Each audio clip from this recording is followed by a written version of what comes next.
2026. Can we please stand for the Pledge of Allegiance? I pledge allegiance to the flag of the United States of America and to the republic for which it stands, one nation, under God, indivisible, with liberty and justice for all. I want to start by saying thank you to the Sedgwick County staff for coming over to City Hall today and appreciate the commissioners. I will ask each of our council members to just introduce themselves. Oh, hello, everyone. Dalton Glasscock, District 4 and Vice Mayor. Joseph Shepard, District 1, and excuse my voice, I lost it this weekend. Good morning, I'm Becky Tuttle representing District 2. Maggie Ballard, District 6. Thank you, and Mayor Lily Wu. I will pass it over to County Chair Jeff Blueball. Good morning, I'm County Chair Jeff Blueball, and I'd like to ask our clerk to go ahead and call our roll, please. All right. Commissioner Meitzner? Present. Commissioner Beatty? Present. Commissioner Howell? Present. Commissioner Wise? Present. Chairman Blueball? Present, thank you. Again, thank you all for starting this city-county en banc regular cadence. Our next en banc will be on October 28th, not September 29th, as was previously posted. So again, October 28th will be our next en banc. Today's topics will be the Pinnacle Update, Law School in Wichita Region, Impact of Addiction and Mental Health on Homelessness and Community Quality of Life, and last, Homeless Services Coordination. We will begin with Chairman Blueball. Would you like to say anything? Good morning. Appreciate the opportunity to discuss these issues, especially with the Pinnacle and the agenda that we have here today. So go ahead and get started.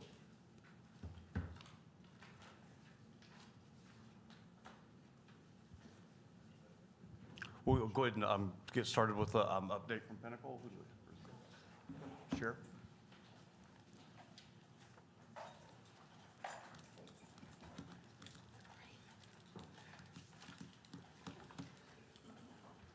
Good morning, Sheriff and Chief Sullivan. Good morning, Commissioners and Council Members. Jeff Easter with the Sedgwick County Sheriff's Office. So from a Pinnacle update, everything is still moving forward. The Building D of the church has been purchased by the Crime Commission. They have picked a contractor last week to start with the remodel, which is Conco. And so everything's still moving forward as we planned. Again, appreciate the support that both the commission and the council members have given to this particular project. For the commissioner side of this, you will see in the manager's budget proposal this year 2 staffing members placed into my staffing table. That's for any type of future growth for therapists to accommodate the Wichita Police Department at Pinnacle. I don't know if you have anything to add, sir. I do not. Okay. Do we know when we'll be able to first start utilizing the facility, Sheriff? They believe if they can get started here in July, which they think that they can, either sometime between January and March, it should be finished and opened up. Okay. And when does some of the mental health resources start? Is that something that can be done now? I mean, I think you have some Well, we're operations. providing mental health services currently for the sheriff's office and our other partners on the county side. And so we're anticipating the aspect of why we're adding 2 positions to our staffing table for any future growth with the police department to add therapy services for them as well. Okay. All right. Had a lot of first responders already reach out and excited about the opportunities. Commissioners, do you guys have any other questions or comments? From the city side, we'll just have the city manager address the Pinnacle. Obviously, the city is participating. Can you just talk about the participation moving forward? Yeah, we have money in there as part of our agreement with the Crime Commission and the county to help provide some of the facility maintenance. So we have our contribution identified in the budget. The police chief did request staffing for the case managers or the therapists, and so that's still to be determined with council budget adoption for the mental health aspect of that. Thank you, City Manager. City Council members, any questions? I see none. Thank you for that update on the Pinnacle. Okay. Commissioner Brady, do you comment? Okay. All right. Next up, we would like to discuss potential of a law school in the Wichita region, and have DA Bennett here this morning.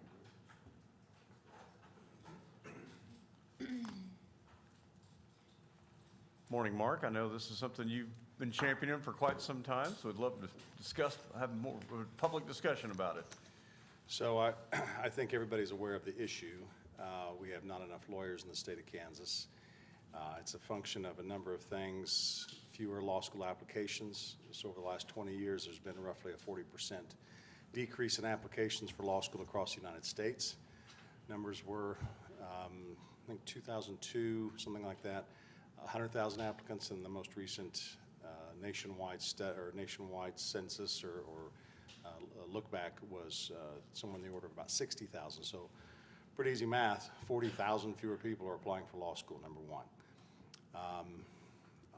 Just a high, 35,000 foot view here, somewhere on the order of about 85% of the lawyers in the state of Kansas lives within one of 5 counties. We're included in those 5. But that means the other 100 counties are fighting for the remaining 15%. And so there's, just in the public sector alone, every county needs to have a prosecutor, it needs to have somebody to be the county counselor, they need to have a judge, they need to have the things to function as a county. And so to get those folks to come to the smaller counties and the rural counties, they're willing to pay a premium, one that then drives our costs up. So there's a cascading effect by not having enough folks to do this work. I have suggested publicly and many times that one of the issues, and there are many, but one of the issues is location. We have 2 law schools in this state. Both are within about 30 minutes of one another in far northeast Kansas. And so that doesn't do a lot of good to folks down here and people in western Kansas, and southeast for that matter. I know this anecdotally, and enough anecdotes add up to at some point some bit of consensus, maybe too strong a word, but I've had, since I started talking about this and sort of raising hell about this, I've had dozens of people walk up to me and say, and I've got 3 or 4 employees in my office who have said, if there was a law school here, I would go. But I cannot uproot my spouse, my kids, et cetera, and go up there. And, well, it's only 2 hours. I mean, what's the big deal? No, it's not 2 hours. It's 2 hours up, 2 hours back every day. That's somewhere on the order of 10 hours of driving then over the course of a week. Through the winter, through the bad weather, through whatever, and that makes it far more difficult. We have Wichita State Friends in Newman right here, and a whole lot of folks go back to school after hitting a stage in their life where they see the value of that extra education, but they don't have to leave Wichita to do it, and they don't have to put, an extra 15 or 20,000 miles in their car every year to do it. And so I think there's a need. So I've, again, not been shy about making this a point. I cannot stand here and tell you that I think that we need to collectively as a city stand up a brand new law school. That would then be 3 law schools in a state with 3 million people. That's probably more than we need, number one. Number two, the cost associated with standing something up brand new, brick and mortar, hiring all new law professors, et cetera, is profound. We tried it here, I say we, but the community did, say 20 years ago with the President's College right down here in downtown Wichita. And there was a private donor who put up quite a bit of money to try to get this off the ground. It was still more than could be done. My suggestion is that an existing law school open a satellite office or in a satellite school here in Wichita so that we can bring to bear their existing certifications and their one of the things that happened with the President's Law School that made it finally go defunct is when they were not certified. Everybody who was in school there couldn't take the bar. Well, why would you spend the money and go through the education if you can't actually sit for the bar later? So that effectively killed it. So let's start with a school that comes here that already has that ability. I have reached out to the 2 existing law schools. I've had discussions with Washburn. They thought a feasibility study was probably something that would be necessary as a threshold to get this off the ground. But most recently, last fall, had another communication with, had lunch with the dean, but last fall, he and after some back and forth, told me that they're kind of tabling that at the moment. I think there was some concerns about different, last fall, there was a lot of issues with respect to the government kind of putting a hold on grants and some other things, and so that was, let's put it this way, there's no forward movement right now. If we're going to do something with this, and I think there is some energy in South Central Kansas for something like this, I think that a feasibility study is probably what's going to need to take place, whether that's something that's paid for by private funds, grant funds, or governmental funds. I don't know, and I'm willing to be a part of that conversation, but we're going to have to show that there, excuse me, that not only that there's a interest, but that after the first 3 or 4 years, when everybody in Wichita who wanted to go to law school goes, is it long-term interest? Is there truly a feasibility that'll last, that will make the investment in Wichita a long-term, something that can work long-term? And so I think the next step is going to have to be a feasibility study. I'm not here pitching that you all open up your coffers for that, but I think it's a conversation that the county, the city, and the private sector can be involved in. And we'll go, and that, because at this point, I think we're going to have to sort of take that next step collectively ourselves to show either school that this is really something that can be sustainable long-term for them and is worth their investment in Wichita. Mark, do you have any idea what a cost for a feasibility study would be? I don't. I know what it costs to go to law school, $26,000 a year to go to Washburn or KU right now, roughly. So, but Tom, do you know, is that something that we would do from our side, or the city could do, or who would champion, or would Mark champion that? Who would champion that? I'm good at championing. Paying is the hard part for me. Okay, So. okay, gotcha. Okay. Brian, go ahead. Yeah. Mark, thank you. We've been talking about this for the better part of a couple of years, and I appreciate your advocacy for it. Just a couple questions maybe for clarity. Do we have any idea what percentage of law school graduates from KU or Washburn are coming and practicing law west of Topeka? So every February and August, when it'll be more like March and September after the bar results come back, the bar is held twice a year. And so when that happens, the new admissions are then publicly listed by the Supreme Court. They send out an email, blast email to everybody and says, welcome the new law school graduates. In February this last year, I sent out a thing to several of you on the county commission and the county manager and a few others to give you a sense of what we're up against. I want to say the numbers were 29 new graduates, or I should say not graduates, but people who took the Kansas bar. So folks who went to Washburn or KU may have gone back to wherever they came from. And of that group, it was single digits were coming to Sedgwick County area. So most are going up, Topeka, Kansas City, et cetera. Practicing both sides. I say that. I don't know where they're going. I know that's what they listed as their address. Got it. They don't list, John Smith of Wichita if they know he's coming back to Wichita. That's just permanent residence. So I don't know where they're headed, but I know single digits listed Wichita, Sedgwick County, I should say, as their address.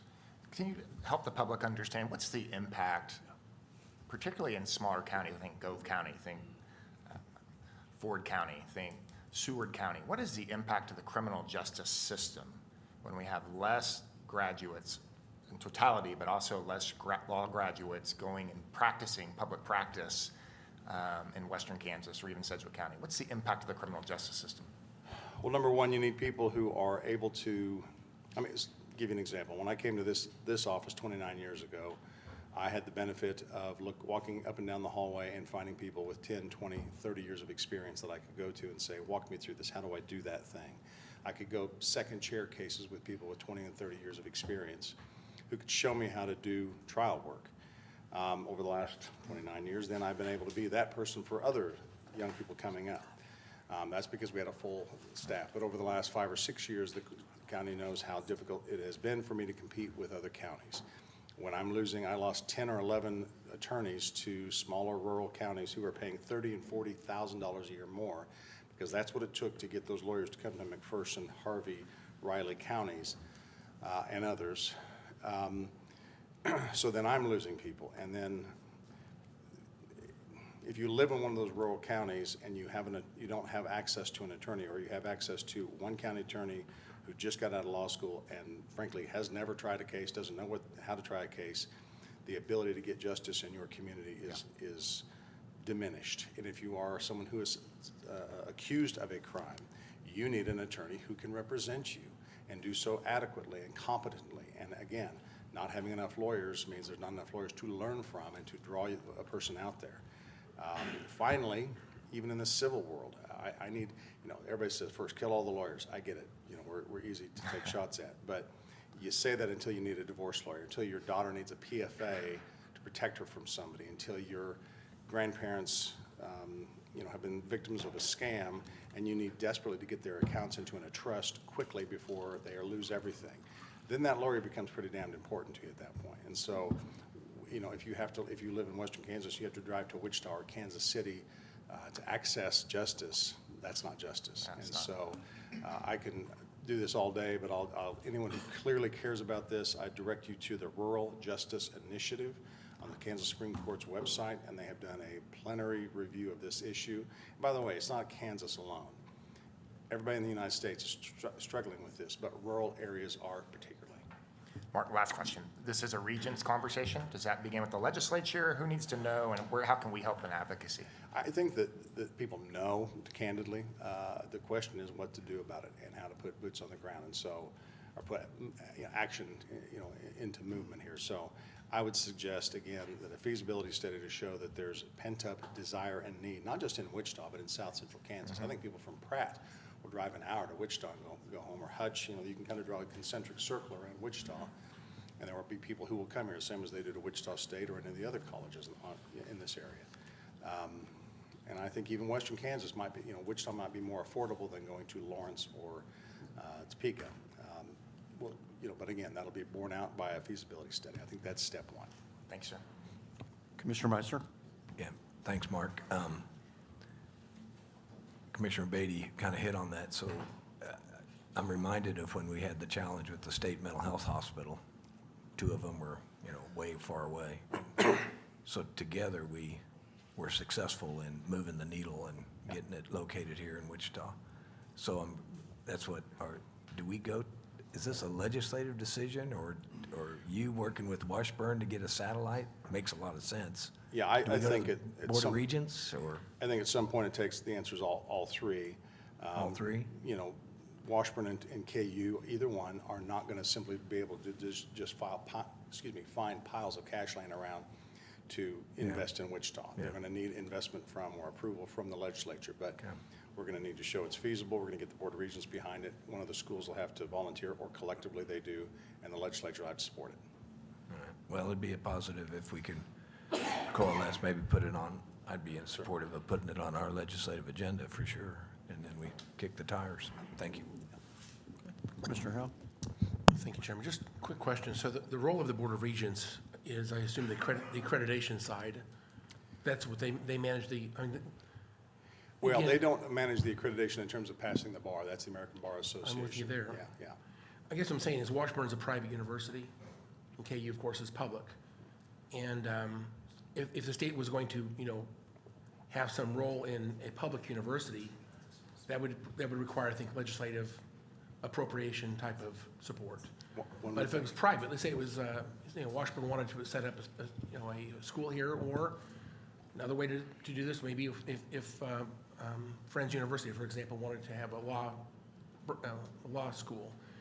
I'm not sure they could even do that. The question is, does the Regents have to approve anything that happens in terms of a law school in this area? They would have to approve regardless. If it was a private endeavor, for example, like Washburn wanted to do that, does the Regents actually have the right to say yes or no? I think the answer to that question is, I'll give you good lawyers' answers, it depends. And that is, if we're talking about standing up a new law school, I think there's a whole lot of burdens to get through there. And the Regents, not the least of which, American Bar Association, et cetera. That's what President's Law School tried 20 years ago, and why it was just an insurmountable task. To approve KU having a satellite in Wichita, I'll stay in my lane and say I don't know what role that the regions has necessarily, but I'll say by analogy, it's difficult to drive through any town, sizable town in Kansas and not see, drive through Wellington, Cowley County JUCO has a satellite office next to the Walmart on 160. I mean, everywhere you go, there's Cloud County was one of the first years ago. I worked 32 years ago in Junction City. Cloud County Community College started a satellite office on the west edge of Junction City. Did the Board of Regents have to bless that? I don't know. But my point is there is certainly a path, an established path for that folks know how to do to build those satellites. I mean, we have KU Med School here in town and have for years and years. I was just reflecting on the fact that, again, not just the med school, but they also have the pharmacy school.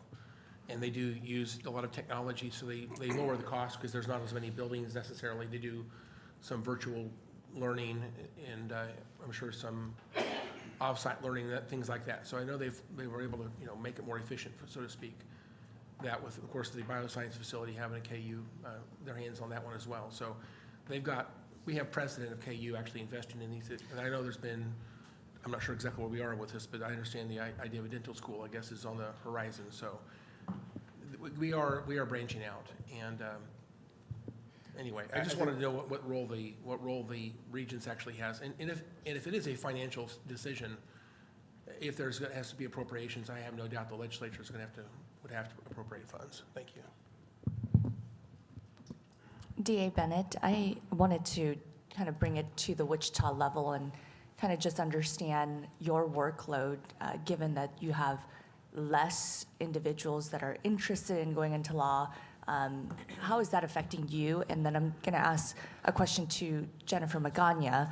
How many lawyers do we actually have at the City of Wichita in the law department? And how difficult is it to fill those positions? Do you want me to go first or Mark first? Okay. We have 17 attorneys between the civil and criminal divisions of the City of Wichita Law Department. And when we advertise, the pool is smaller than it used to be, the pool of applicants. It's just, we are able to fill positions, but sometimes we are delayed in filling positions, especially prosecutor positions. So we are facing the challenge that Mark talks about as well. And for us, we have 55 lawyers in my office. County Counselor has more. I'll defer to Justin on the exact numbers, but the difficulty has been, let's say 3 years ago, I believe it was, maybe 4, I was at almost a 20% vacancy rate with my attorney staff. And that was because, and I wasn't losing people to the private sector. That was rare. When I first started my career, that's where people went. You can get paid more doing private work in a law firm. And we could never compete with that, and that was just understood. But we were losing people to the public sector, other public paying jobs. And the reason was because of the shortage of attorneys, smaller counties and municipalities were paying not just a little bit more, but literally $20,000, $30,000, $40,000 a year more. And when you're making 80 grand, the opportunity to make 120 is enough to say, I love this job, but not that much. Number one. And number two, the other huge difference is when I went to K-State, I know it was the dark ages, but I paid $600 a semester to go to school. When I went to law school, I think it was $2,300 a semester. Now it ain't $600, I can tell you that. I just put my second kid through university. Law school now is $26,000 and $28,000 according to the websites for both of those in-state law schools a year, not for 3 years, per year. And you got to find a place to live, eat, drive, etc. So kids are coming out with more debt, and so the opportunity to go make $30,000 or $40,000 a year more is not only just, it sounds good, it's huge because they have so much debt that they're carrying. So that's another component to this as well.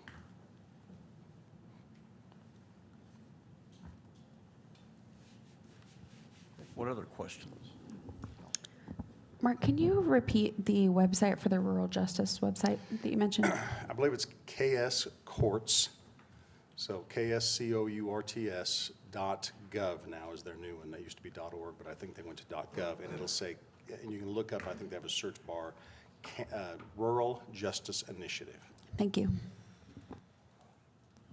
And again, thank you, DA Bennett. I know that even just a few moments ago, Councilmember Ballard's community service representative shared that she really would love to see a law school. She has a family. She would love to attend law school, but the barrier is that 2 hours there, 2 hours back, and then still fulfilling her job duties. And I think that that applies to several of our individuals here in Wichita. And so I am in favor of something like this, knowing that the next step is really a feasibility study. I'm curious if the city manager or county manager could help us just figure out how much something like that actually costs. What are truly next steps, concrete, not just the idea. I think there's a lot of interest in this topic and in having a law school in Wichita.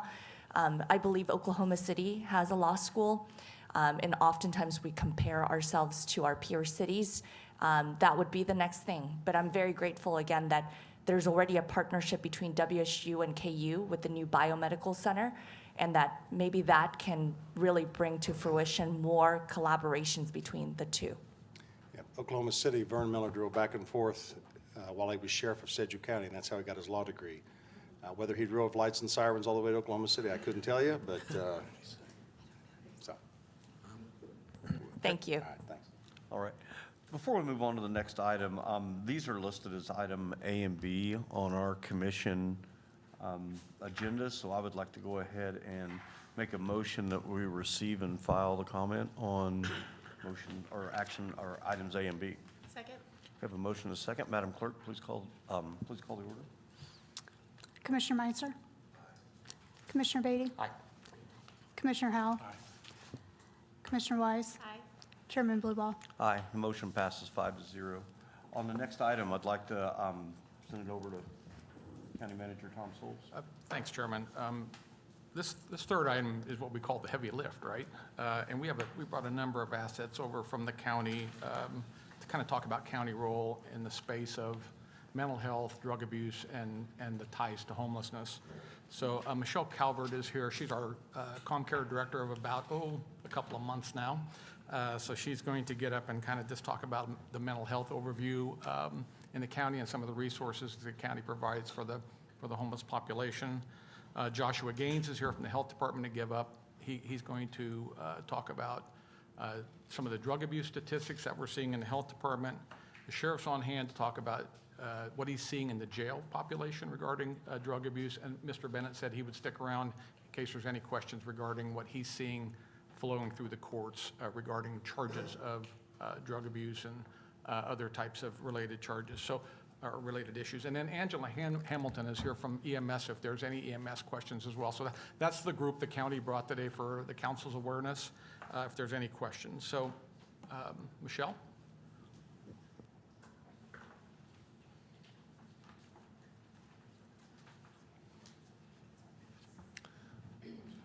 Thanks for being here, Michelle, and thanks for jumping right into the fire with your new role. Wonderful, thank you. My name is Michelle Calvert. I'm the Executive Director of ComCare. You say 2 months, I say 3 weeks. I'm not sure how to control the slide there, but thank you.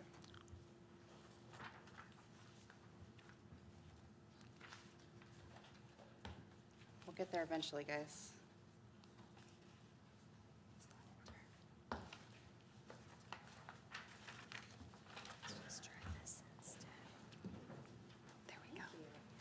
All right. So I want to talk to you guys a little bit about what ComCare is and what ComCare isn't. So first and foremost, ComCare is a certified community behavioral health clinic, also known as a CCBHC. So as a CCBHC, our goal, our mission is to serve those in Sedgwick County who have mental health and substance abuse needs. We serve adults and youth, the entire population. So as a CCBHC, there are core services that are required to be provided through evidence-based practice. So all of these are guided by the federal government. So we're required to have 24-hour mobile crisis and a 24-hour crisis center. We're also required to have outpatient mental health. We do screenings, diagnosis, risk assessments for anybody who walks in our doors. Psychiatric rehabilitation and peer counseling is really focused on meeting patient needs for those who have severe persistent mental illness or serious emotional disturbance. So looking at adults and youth there. We are known as the safety net of our community. So we serve all regardless of their ability to pay. So we're doing outpatient clinic, primary care screening and monitoring. So we all know that mental health and physical health are closely connected, right? So when somebody walks in our door and they're struggling with mental health, we want to make sure their physical health needs are met too. So we're making sure we're connecting them to care there. We're doing treatment planning.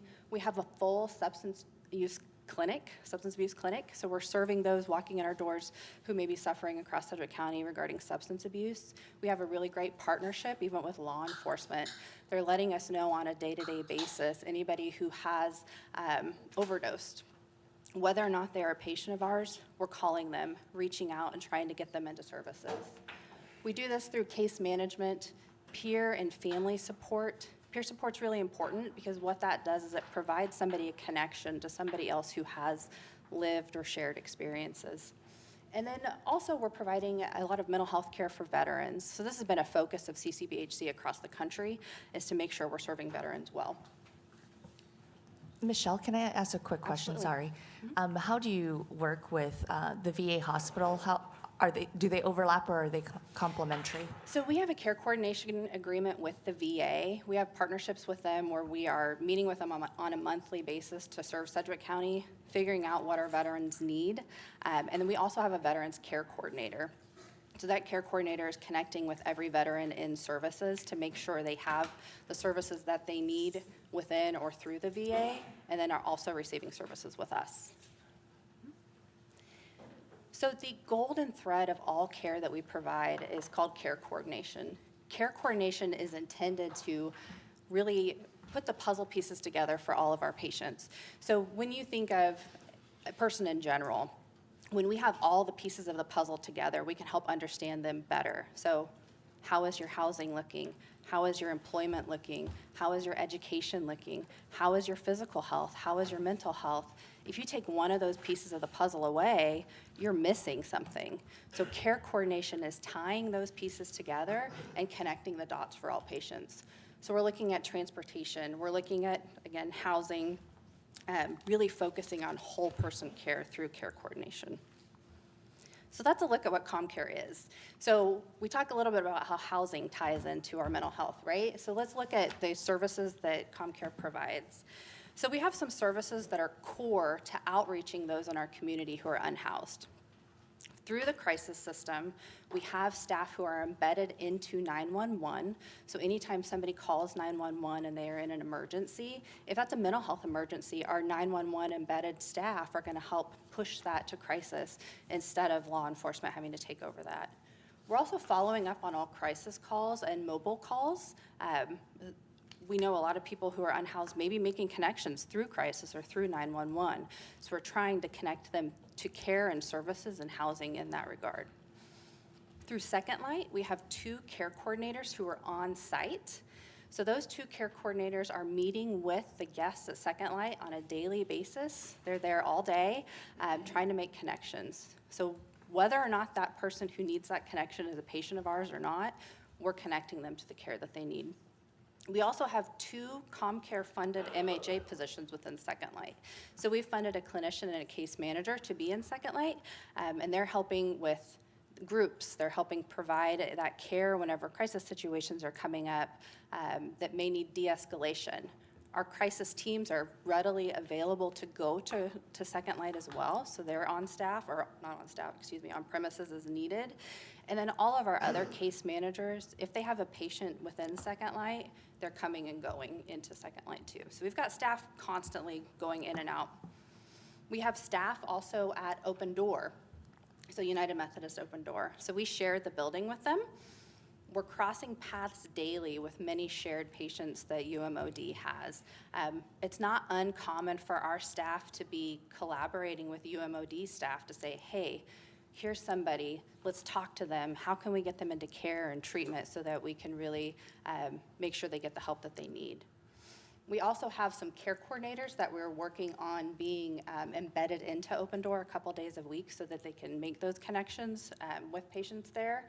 And then we also, I know it's cut off, I'm so sorry, we have PATH office hours, and we'll talk briefly about PATH here in a moment. So our Center City location, like I said, is based within Open Door. We have PATH, which is at Center City. That's a 2-person team. And this 2-person team spends part of their time out in the community, really trying to outreach those who are needing help. So example, I went to Quick Trip one day and saw an individual. We sat down and had pizza outside of Quick Trip and just talked to him about what's going on, what are some things that you're needing. So we had a great conversation. And then I called somebody on our PATH team and said, hey, here's an individual at Quick Trip, he's needing some support. And she ran over to Quick Trip to connect that person to care. So part of their work is doing some outreach. We also have a case management team who is based within Second Light, and their whole purpose is really focusing on unhoused populations. Sorry, Michelle. Sorry, Center City. I have Sorry. a couple of questions. How many individuals are part of this team, the Second Light Open Door Center City team? And when you talk about case management, last week we had a conversation about case managers through housing. So I'm trying to get an understanding of this, especially the outreach, street outreach type of example that you just provided. How many individuals are we talking So our about? PATH team is made up of 2 individuals. Our Center City case management team, most of our case management teams have around 8 to 10 case managers on a team. So our Center City team would be roughly that, plus our PATH team. We have med providers going in and out of Center City as well. But the Second Light team looks a little bit different. So 2 care coordinators, and then those 2 ComCare funded MHA positions are within Second Light. So Second Light and Center City locations are separate. Do they overlap in some way? I'm trying to better understand whom should I be calling if I see an individual facing a crisis. Last week we talked about not wanting to call 911. So then what number should I be calling if I see someone that I can see is experiencing some mental great health question. crisis? So 2 questions you asked. How do they overlap, and then what do you do when you see somebody in crisis? What I would suggest when you see somebody in crisis is to call 988. So 988 is our crisis line here, and 988 is a national crisis line. We answer that here in Sedgwick County. So you will route to our crisis center, and then in talking to them, we can help get whoever you're looking out for connected to care that they need. So start with 988 if you're concerned with somebody in a crisis. As far as some of those care coordination or case management overlapping, that's a good thing. We want to see some care coordinators maybe focus on housing, where a case manager is really focused on helping to mitigate some of the mental illness. So if I have a case manager who's really working hard on teaching somebody the skills that they need to reduce their depression, reduce their schizophrenia, we want them focusing on that. Where our care coordinator then will focus with that individual on housing, physical health care, making sure they're getting to services. So it's not uncommon for somebody to have multiple providers working with them, but those multiple providers may be specializing in different things. And the care coordinators at Second Light they're on staff or on site, so they can connect really quickly, where one of our case managers would then have to get called and then come in. So it's nice and convenient to have people in different locations. I hear the concern on the duplication of services, but I really want to reiterate that it's not a duplication when they're working on separate tasks. And we really want to wrap somebody around services. So that's our intent there. Commissioner Brady. Michelle, thank you for that. A couple questions. Can you help us understand the difference in staffing between what's at Second Light and Open Door, and why that would be, and the role that day services has in that? Obviously Center City and a historical relationship there. We're serving similar populations at both places. Can you help us understand the difference in staff levels? There's 10 to 12 people at Open Door and only 4 people right now, including the MHA funded staff through ComCare. Help us understand that. So when we're looking at our unhoused population, they're not all in the same place at one time. So those who are in day services at UMOD, we want to make sure we've got staff available to help connect them to services. For those who may be spending their time at Second Light, we want to make sure we've got staff available there to connect them at services. And those staff are really intended to connect that person to care as quickly as possible, help them understand the services that are available to them. That's helpful. So I think to feel that all of our unhoused population is going to be in one location all the time is going to be a struggle. Can I So- ask a question? If we could get day services on one location and one campus, and we can consolidate staff, we could scale staff and services much easier. Do you agree? It sounds nice. Whether or not it would be successful, I'm not sure. Okay. I think we want to make sure that the intent of our staff is to really be out and about in the community, serving those in the place where they are at. So we want to make sure we would continue to do that. Okay, thanks. Yeah. And then lastly on here, I want to talk about our care coordination team. So our care coordination teams, we've got a team of about 17 care coordinators throughout ComCare. They are intended to be available to all patients. Some of those are really trained heavily in housing, and then one of those care coordinators in particular is a housing care coordinator who will be tied to some of our housing teams. So here's some of our internal housing touch points. Our PATH program, I talked a little bit about that being at Center City. Think of that as a path to housing. Our PATH team is making those connections to those who are chronically unhoused. And it's not just a connection to housing, it's a connection to care. So what is it that they're needing in that moment? How can we get them connected? Street outreach is a part of that work, and I talked a little bit about that already. Shelter Plus Care is a permanent supported housing program that provides rental assistance to those who need some support. So Shelter Plus Care receives referrals from ComCare, Substance Abuse Center of Kansas, the KU Ryan White program, and then also Miracles. So those services are intended to connect people to housing specifically. So last year, that program housed 83 individuals, and we currently have 20 active vouchers with that program. So that program essentially pays for rent. The Housing First program is another permanent supported housing program. It's serving those who are chronically homeless and also have a disability. So this team consists of a housing specialist and also a housing manager. This team is focused on helping those maintain housing. They're entering data into the system that I've heard many talk about, that HMIS, or I think Clarity now, but they're doing the reporting that is required on a monthly basis. And they've got 86 active participants in that program currently. We also have supported housing, which provides rental assistance to individuals who are working towards housing. It may pay for deposits. It may help pay for monthly leases. It could help with the cost of utilities. If somebody needs a bed, we might be able to help support that as well. This is for individuals who meet at 150% poverty rate. Michelle, thank you so much. Oh, there you go. I'm curious, what is the number on that, given the economy right now? 150% poverty rate, what is that? I don't know what equate that to? exact number is, but I can find out. No worries. What are the other qualifications for Shelter Plus Care and Housing First? You mentioned some of this here. I'm wondering, is there an income or that they have to meet to qualify, since you said vouchers are involved? I don't know the exact answer to that either, No worries. but I can find out that too. Thank you. These are great questions. You're 3 weeks in, you're doing a great job. Pat, I want to go back to the Pathway team, and you mentioned the outreach, and I really appreciated hearing how you mobilize folks out into the community to engage. I think that that's the critical need. I'm looking at, on page 5, services to core outreaching, and you mentioned that folks walk through the doors. I'm of the belief that there are a lot of people who will never walk through some of our doors. So it's important for us to get out of what I call sometimes our ivory tower to be boots on the ground. You mentioned that a percentage of their responsibilities are outreach. What percentage is that? About 30%. 30% of their time? Yep. And those are FTEs? Yes, there's Perfect. 2 FTEs. Perfect. Thank you so much. And I will say that we are trying to partner as much as we possibly can to make sure that we are boots on the ground, getting out into encampments when other groups are going. We've had some care coordination teams going out with them as well to help get people connected to care. We've had some good success with that. Yeah, those are good partnerships. So looking at some of our unhoused patient contacts in 2025, when we look at our adult population, it's kind of hard to see here, but we had about 510 in 2025.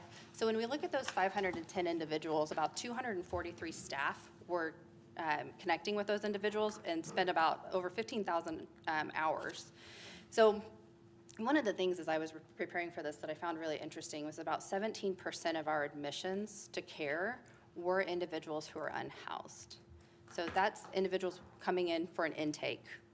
So 17% were unhoused, but about 4.7% of our total patients are unhoused. And that tells me that we are connecting people to care and housing and helping them get the treatment that they need. So last year we had 28 youth who were unhoused, 54 staff were working with those youth and spent over 300 hours with them as well, helping connect them to care. Our crisis encounters are listed here as well. Last year we had 2,400 total service encounters for individuals who are unhoused. When we look at crisis in general, about 6% of our patients who are coming into crisis are unhoused, and about 14% of our services delivered are to those individuals. So we're doing a lot of care to unhoused, and it's about 6% of crisis care. May I ask a quick question? Absolutely. Thank you, and you're doing a great job. For the adults, 510, youth, 28, are those unique encounters?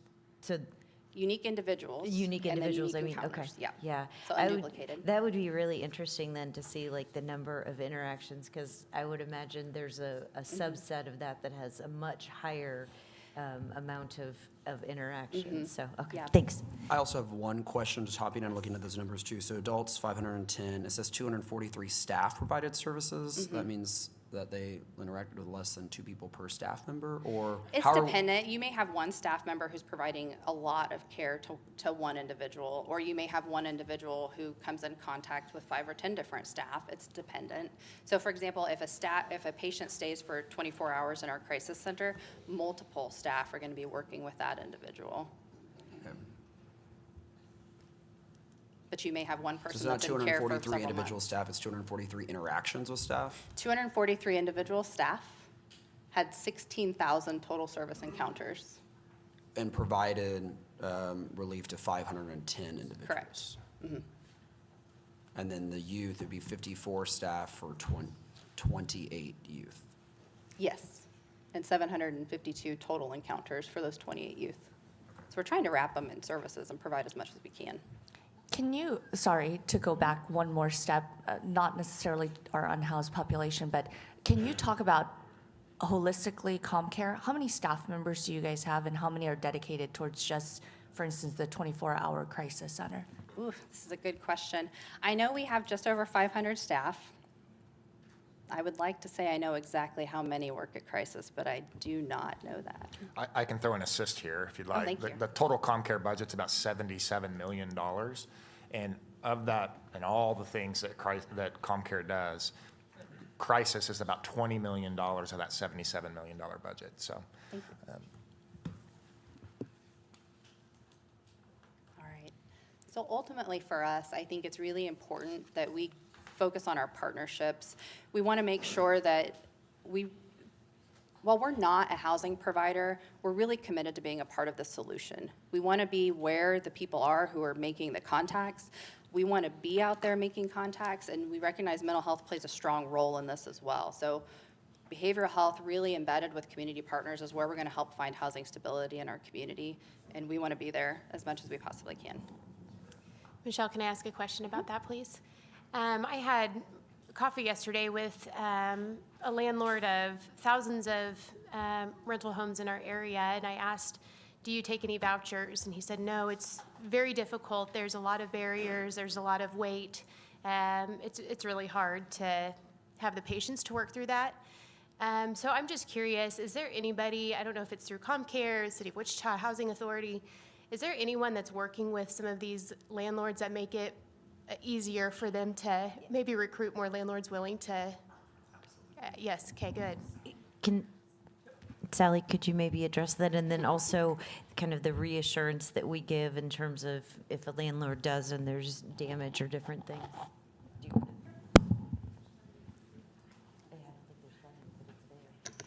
Well, good morning. Sally Stang with the Housing and Community Services Department, for the record. We do have 2 dedicated landlord liaisons. Those are 2 positions that have only been in play for about a year and a half.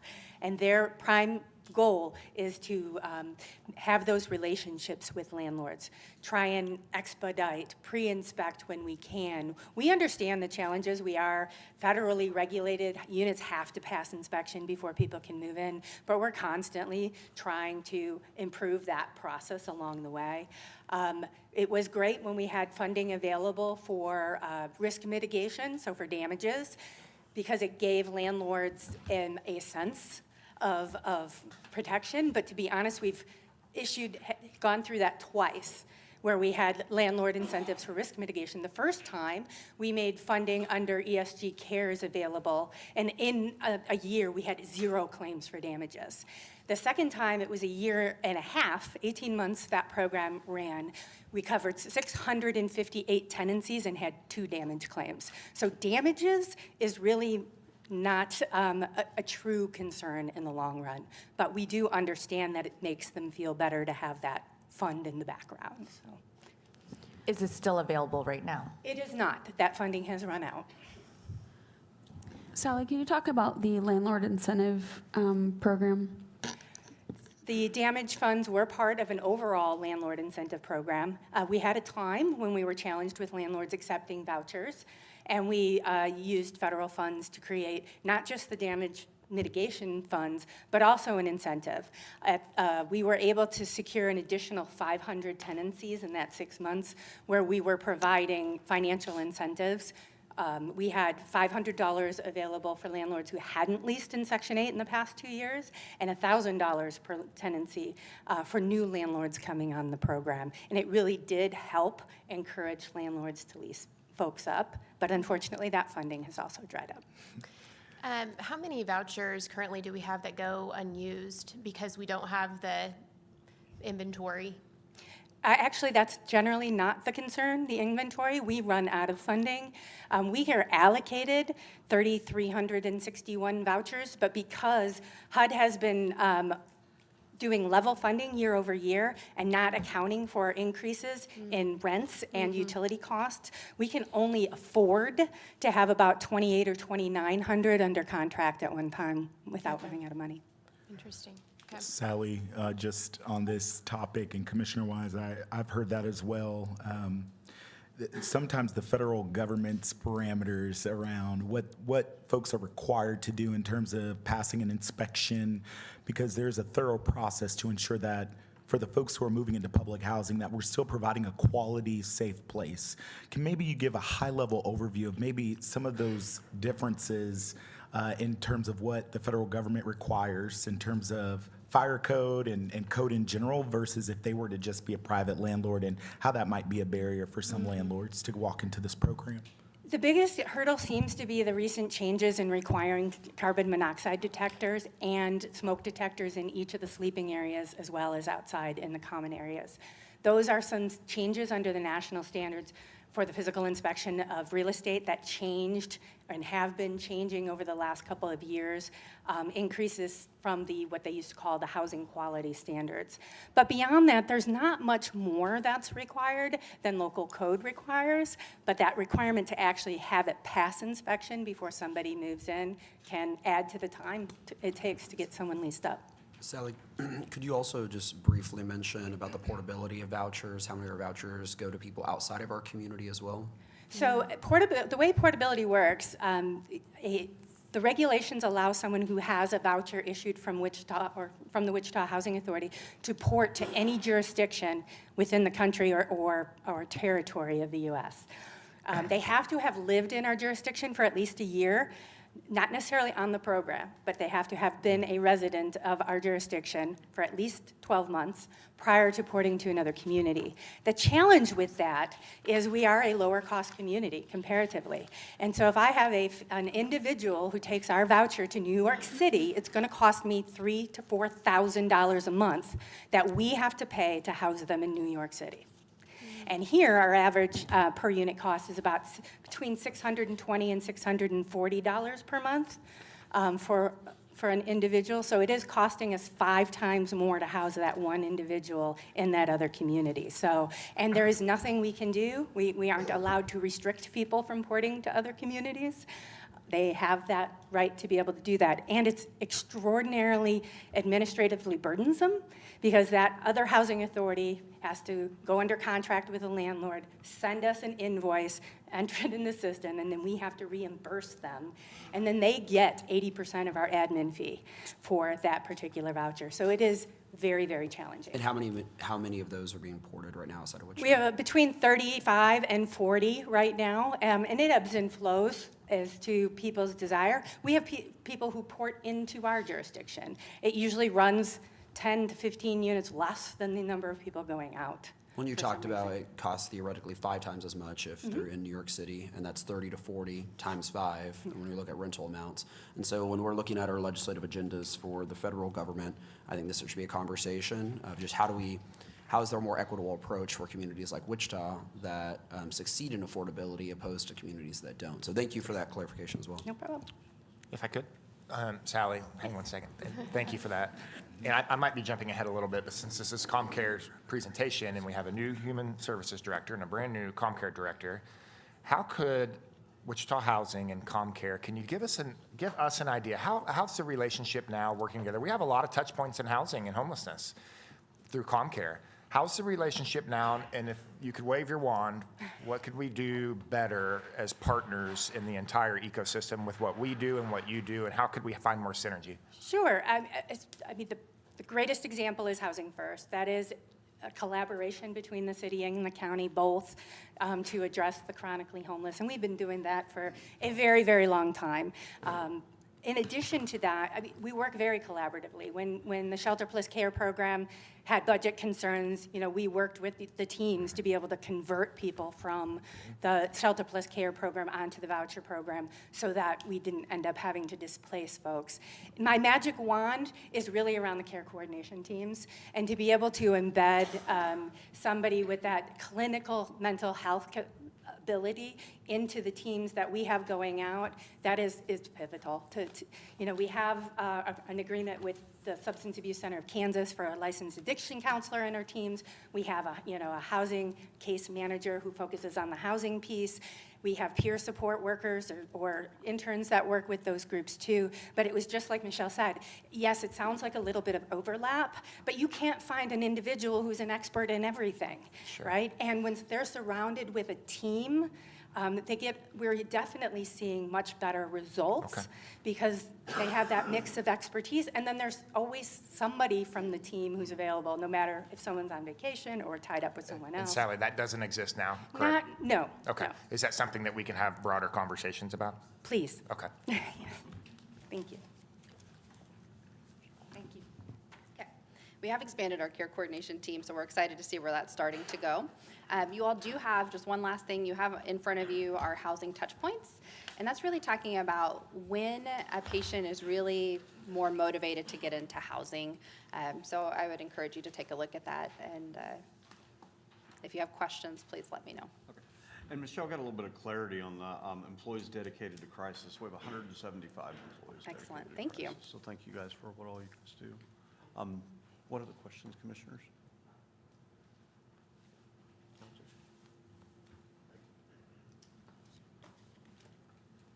I'm just looking forward to that very conversation that just happened.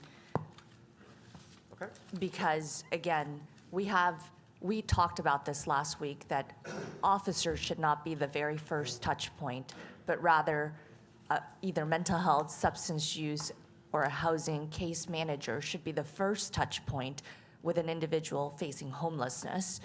Then we can utilize what we have, which is law enforcement, to enforce laws that we have created. So again, first touch point needs to be that human touch. And so can you tell me what is required from us as city or council to help with that more collaborative effort of that case coordination? I think having an understanding of the amount of collaboration that we've got going on is pretty incredible. Looking at our teams where we've got law enforcement and clinicians going out into the community. We're calling people as soon as they've been hospitalized or been in the ER. We've got staff embedded into the ER.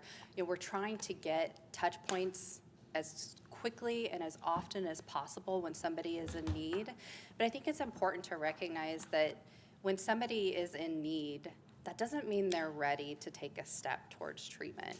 So we're trying to be present anytime they're in need, but it might be we've made that connection, and then they make a law enforcement connection, and then they make a hospital connection, and then here we are again to try to pull them in. We've got a lot of people in our community trying to pull folks into care, and we get it. Eventually we get it. You know, we just need to keep putting in the time and effort to help somebody get that treatment. And there are many reasons why somebody may not want that help or treatment. So for us to just continue to try is what we're really, really focusing on. So support and that collaboration is what's going to help our community overall. Michelle and Mayor, thank you for that. It is very refreshing to hear that we are somewhat on the same page, that law enforcement should not be the first point of contact for somebody in crisis, and that someone in crisis, be it they're in encampment, they're having a mental health crisis, that they need help. Mm-hmm. They need help. And arresting them and putting them in jail is actually more of a cost to the taxpayers than actually getting them the rehabilitation that they need. And so my question to you is, how are you walking alongside an individual that you may have a touch point with, and you ask them, what do you need today? And they say, I just want a conversation and a slice of pizza. We know that the end goal, right, is to get them into the services that we know they need. Mm-hmm. But what does it look like to get that data and to make sure you're following up consistently with that individual to, you know, hopefully after 30 days or 2 months, get them to trust you to say, I want to go to Second Light. I want mental health services. You just spoke to the heart of care coordination. Everything you said is care coordination. So we're trying to make those touch points as often as possible. And our care coordinators can be that touch with somebody that they need repeatedly to help connect them to care. So they're really providing some education to that patient. And maybe a care coordinator is helping somebody get connected to physical health care. And then they see, oh, they helped me here. How about they help me somewhere else? So we're making those connections as often as we possibly can, and that's kind of those touch points. In addition to mobile crisis, in addition to street outreach, in addition to going out with law enforcement, all of those touch points, when they start to see, oh, there's people in this community that care about me, this is where we can start to make progress. So 2 follow-up questions. We know by way of some of the data that we have that there are hot spots in our city, right? Our unhoused neighbors are all over our city. They're all over our county. But we know that there are hot spots where there's a high concentrated population. How are you all utilizing that data to focus in on those particular areas? Right. So our care coordination manager has actually been working collaboratively over this last year. They had a group that was working often to go into those encampments to help connect people to care. So I think that the data that's showing where the encampments are connected to collaboration of multiple different agencies and going in together with support and safety is what we're trying to do. Thank you. And then finally, this is a request to the city manager. I learned something today that there is a number to call when you see someone in crisis. There is a number to call when you see someone in crisis, yes. And I'm wondering, city manager, if we could work with our communications department to make sure that we are putting out what to do when you see someone in crisis, to alleviate the strain and the burden on 911 and our WPD, to make sure that they know, hey, if you see these signs, this may be a sign that someone is in crisis, here's the number to call. Yeah. And I think that that could be a first step in collaborating with our neighbors across the street and making sure that we're working together to educate and inform our community. So, Michelle, you're 3 weeks in, but you've taught me a lot today, so thank you. We would love to help and support for making sure you know about crisis anytime. To Councilmember Shepherd's point real fast too, with the 988 number, let's say somebody's calling at 11 p.m. on a Saturday. Is there a team available at 11 p.m. on Saturday to go out immediately? There's hopefully a team available that can go out immediately. It's dependent on who all's walked into our doors in that moment and what the immediate need is. So we're triaging. If we have a team that is available, we are going to go out. Okay, thank you. If I can just add, I think we have to be really careful here to put a label upon all homeless individuals as having a mental health crisis. Not, the way the system is intended to work is through outreach and navigators and such, making sure ComCare is the first touch point for all homeless people. I don't know if that's the correct approach. Not every homeless individual is in a mental health crisis. People fall into homelessness for a lot of different reasons. Not all of it is a behavioral health challenge.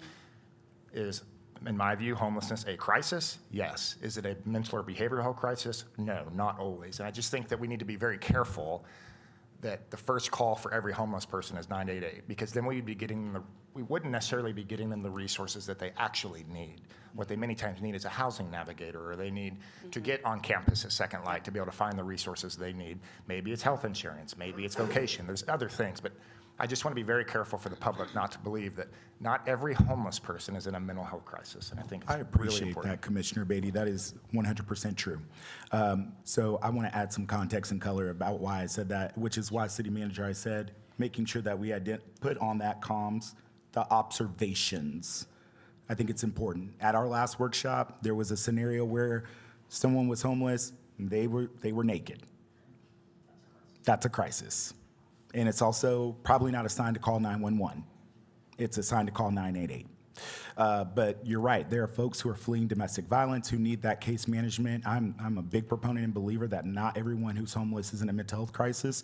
And the narrative that we often hear, though, is that that is the case. And when we see clear signs and symptoms that someone needs help and case management, I think that 988 is a good number. So if, again, we can just clarify, City Manager, and working with our comms department of listing the observations, very clear observation, maybe it's 2 or 3 things that maybe this is probably a sign someone needs additional help. I think that also helps alleviate the burden from 911, but also gets people into the resources that they need. I'm going to shift gears just a little bit off of that, but you mentioned that not always are people ready for services at that time. We see people that are continuously on the street become known, in different areas, right? And I assume they're not getting services, or they're declining those services at times. I understand that there's probably some that don't want them, and they may never want them. What's that answer for those folks? I know it's a very small subset of the people that we're talking about. But if they're declining all of these services, which we have a lot of, it sounds like we're doing a great job in many areas. What's the step for those people? The step for us is to really dive into why they are not interested in treatment and really focus on that. And if we can figure out why they're not wanting treatment and impact that, then we can start to move towards some progress. So to not give up is the best answer I can give in that, and really keep trying. Okay. I'm going to do a follow-up, because that actually is at the heart of, I think, what we're trying to ask. I really appreciate the 988 number in a situation where you can visibly see someone is in a mental health crisis. What if someone is in a drug abuse crisis? I mean, in that situation, sometimes individuals in our community don't want to engage because they don't want to get hurt. And so then they do think that is a 911 emergency. Like, what are those differences? Because then I'm not asking the community to become, triage nurses in our community, because I think that's also difficult. So can you help us figure out what numbers beyond just 98, if we think it's a mental health crisis? What if we visibly see that there was some sort of drug usage? Yeah. So, It's a great or question. someone that doesn't want services altogether, not facing a mental health crisis, not facing a drug crisis, but just doesn't want to engage in services, but we do have some laws in our community. Yeah. Help us navigate that. We never want somebody to reach out to try to help somebody if they feel it's going to be a danger to themselves. So to citizens, please know, don't ever put yourself in danger. But it's hard to tell sometimes if it's a drug-induced situation or not. So in situations like that, we would encourage somebody to potentially call 988. If they call 911, remember, we do have staff embedded into 911. They can help determine who would be best to respond to this. So our 988 phone takers, our 911 phone takers are incredible as well. They can help determine who's going to be most appropriate. And if we go out with our team that has a law enforcement officer and a clinician, that's a great response to that situation. And I would also encourage, we have mental health first aid, which is a course that really focuses on teaching all of the things that you're asking about. And that's available to anybody in our community. So I would encourage anybody to look at taking that class as well. Awesome. If we don't have any other questions, Tom, I think it's appropriate, kind of a good segue into our next section. Sure. Joshua Gaines, want to come? We're going to talk about overdose prevention program. Great job. Welcome.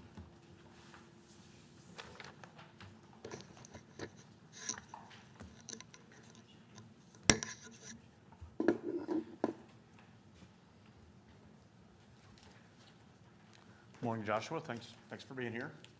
Yeah, good morning. Let me just see here. I might need a little IT support. Apologize. Oh, okay.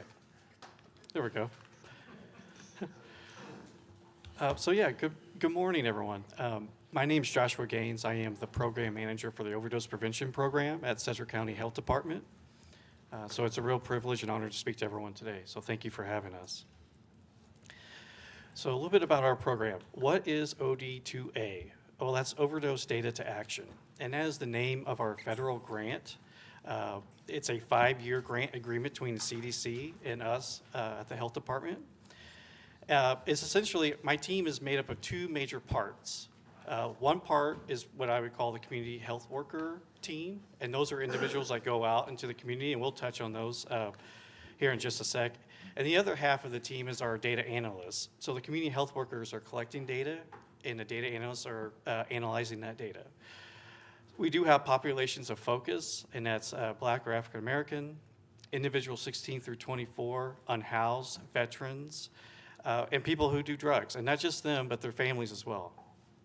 And we have some strategies that we do in our program. Those are linkage to retention and care.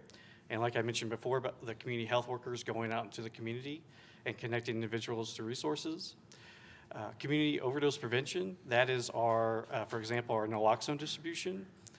Clinician and health systems best practices. We have a partnership agreement with KU School of Medicine in Wichita that help us provide training to healthcare providers and first responders. Surveillance infrastructure building, we have partnerships with the Wichita Police Department, as well as the Regional Forensic Science Center that helps us stay on in real time about what substances are out in the community or what trends may be happening out in the community. So a little bit more about our community health workers. They provide essentially, really the important work is providing leakage to retention and care. And believe it or not, this may not be a news flash. Folks who are using drugs, they're not really interested in talking to government about their use. And so the community health workers are tasked with this huge job with building trust, and they do that through compassionate, non-judgmental relationships. They connect people to essential resources, including food, shelter, employment, treatment, recovery, mental health, and primary care services. And they support ongoing engagement by helping individuals navigate healthcare and social service systems, and much more. So a little bit about our partnerships and clients. This is a list of our official partnerships. The ones I want to highlight for this presentation, because we're focusing on the unhoused, Humankind Ministries, New Covenant Church, the Lord's Diner, and Second Light. So regarding our clients, we started going out to the community in April 2024. So as of the end of May, this past May, we have had a total of 645 clients. 51%, so 332 of those have been reported to be unhoused. Currently, we have 38 active clients, and with 22 of those, 58% reporting to be unhoused. So how we utilize partner organizations to connect with these individuals. We're at Second Light twice a week, and we started doing that in March of 2025. Before it was Second Light, it was the MAC. We are at Lord's Diner twice a week. We've been doing that since September of 2024. And what I mean by that, we have one community health worker at our downtown location once a week, and then another one at the location on South Hillside once a week. And so the whole idea is connect potential clients to resources and make follow-ups to verify retention. We don't want to just say, oh, hey, we fulfilled this grant requirement, we're going to check this box. Staff is instructed that, not that they need to be, but the whole point is to genuinely care about these people and get them help that they need. So that follow-up retention is important. And like I said, the resources that are, that we're looking at getting them connected to is treatment, housing, medical insurance needs, employment. So a connection spotlight with Second Light, so far, we've had 115 total clients with 136 goals completed. So that's 34 housing, 58 treatment, 34 employment, 10 medical insurance needs. Lord's Diner, total clients is 18 with 16 goals completed, 5 treatment, 4 employment, 5 housing, and 2 medical insurance needs.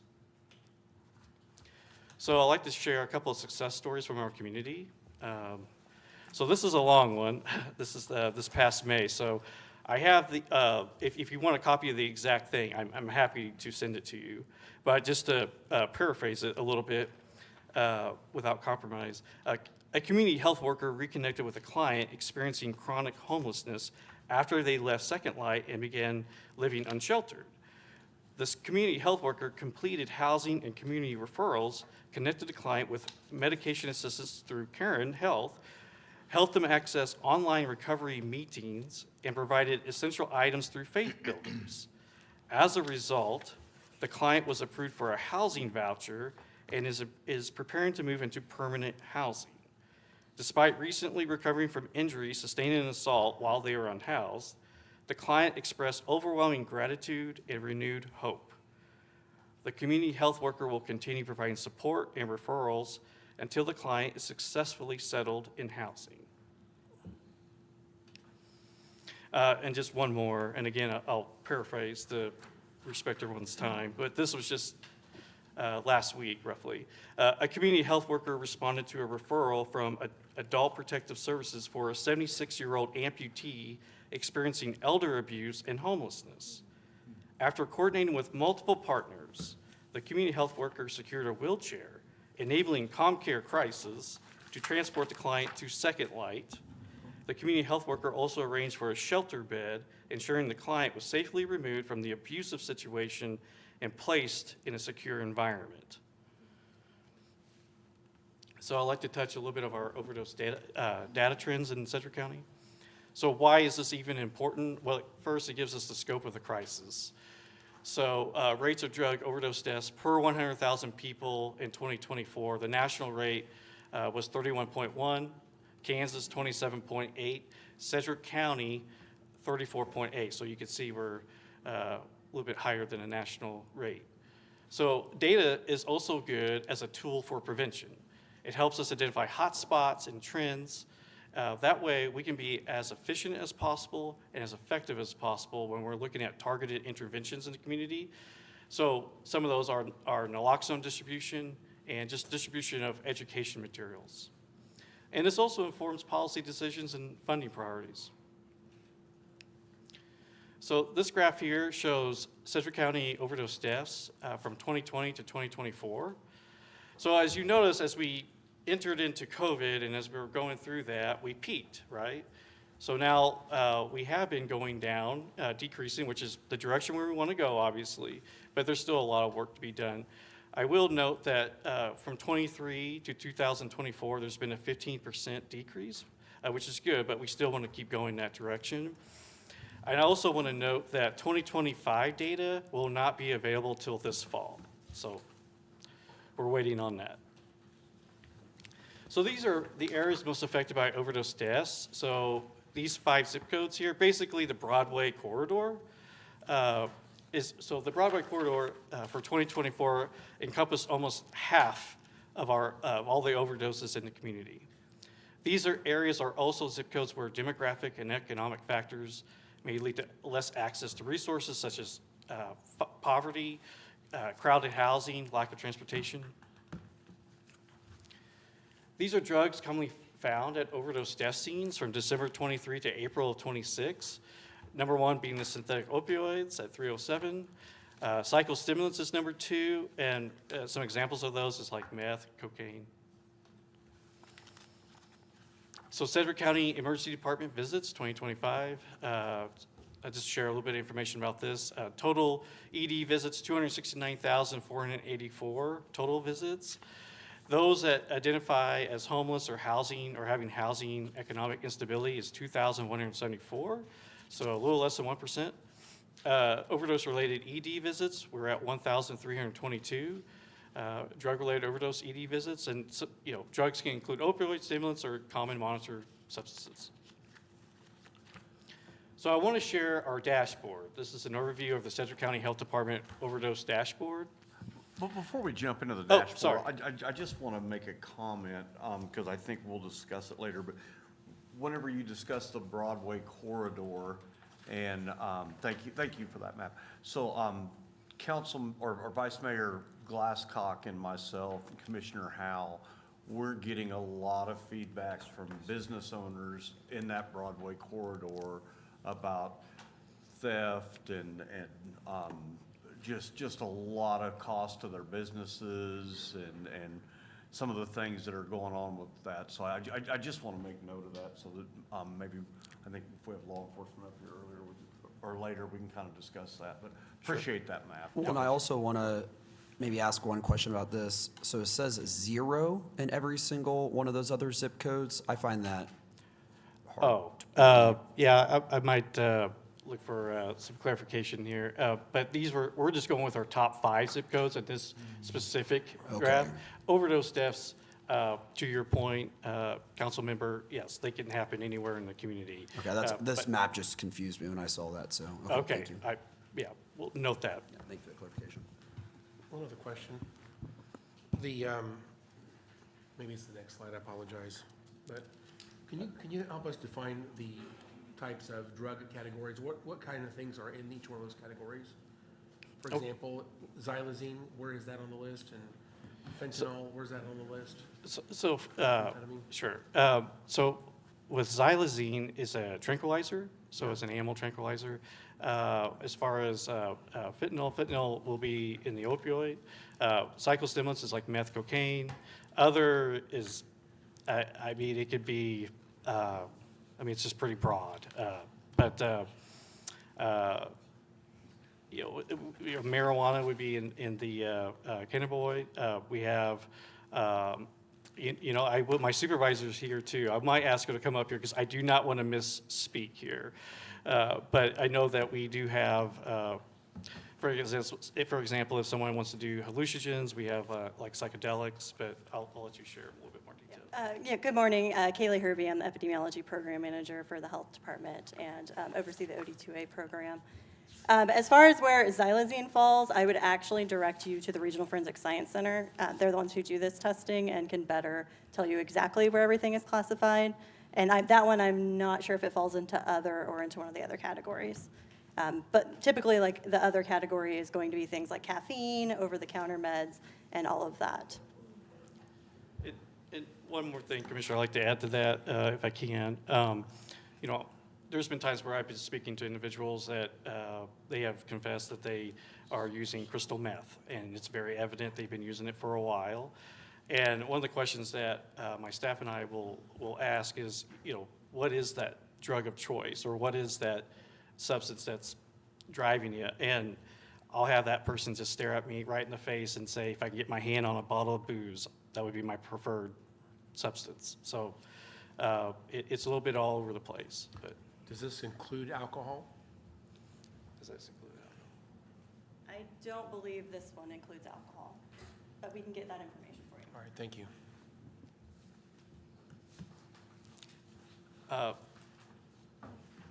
So looking at our dashboard, there's a picture of our dashboard, what it looks like. So the whole goal of this is to inform the public, first responders, and community-based organizations what is happening in Sedgwick County. So there's information on substances, local data, prevention, treatment, and recovery. There is a link there. I'm happy to send that out to anyone that may be interested. I also have these business cards here. And so these business cards have a QR code. I'd be happy to pass those out. You can go to that QR code and it gets you right to the dashboard. I also, by the way, want to just mention, we do a lot of these what we call rack cards. And so for each community health worker and for different substances they're at in the community, we print off rack cards for our clients, organizations, or whoever, and we share them at events as well. This, for example, is one of our community health worker. So it has her name, her information, contact information, number, email, however someone can get in touch with them. And it's in English and in Spanish. So I'm happy to pass those out as well. A little bit more about our local data. It's updated monthly. Types of data is overdose death rates, ED visits, regional forensic science center drug testing, prescription drug monitoring, wastewater data, and more. So community recovery, treatment, and behavioral health resources. So drug and alcohol assessments. So assessments are available through multiple providers, including SAC, Higher Ground, Miracles, Recovery Unlimited. Those assessments are valid statewide for 60 days. And individuals may complete an assessment with one provider and begin treatment with another within that 60-day period.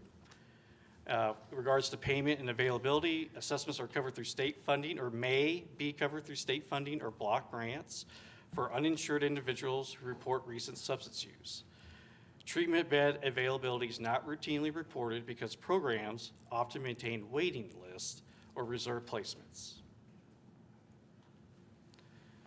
So sober living. What's the cost of a drug and alcohol assessment? I think it's $60, but I can verify. Oh, We'll verify that. We'll verify that, get back to you, Mayor. So we'll talk a little bit about sober living. Sober living homes generally charge $120 to $180 per week, plus deposit. Residents are required to have a source of income, though employment is not always required.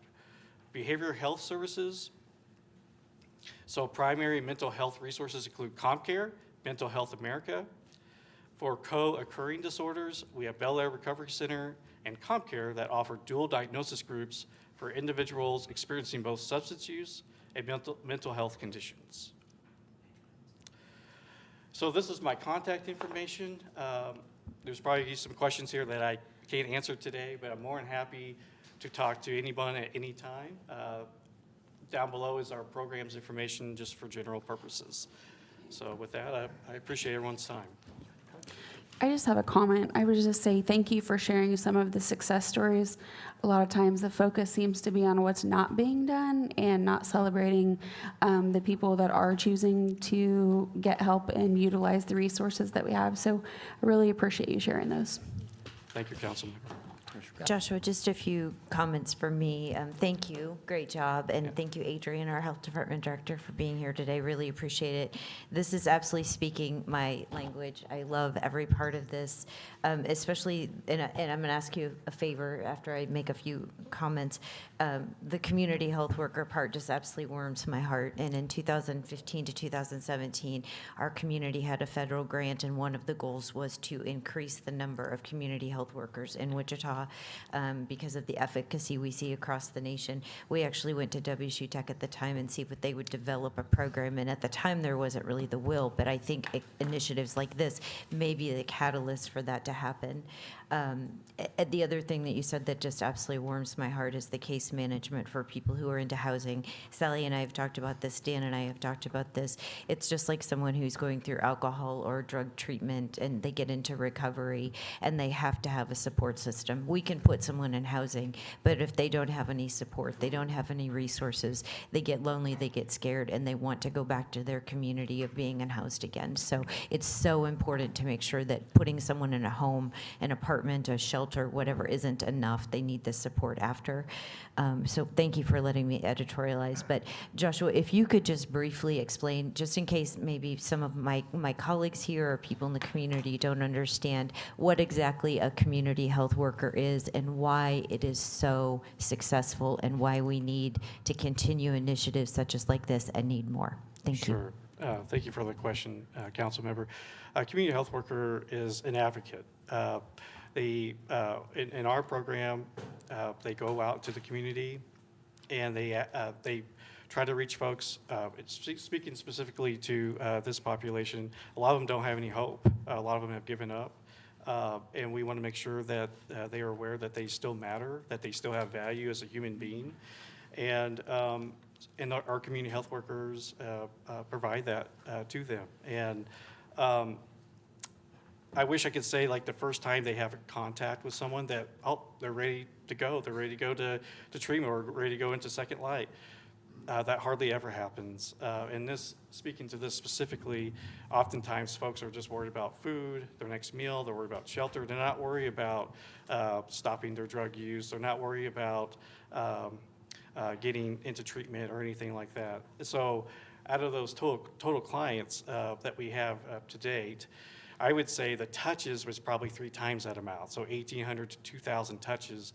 A client might require 3 or 4 touches before they decide, you know what, I might think about, you know, doing this different. And they're just huge advocates in the community, and that's how I could sum up a community health worker.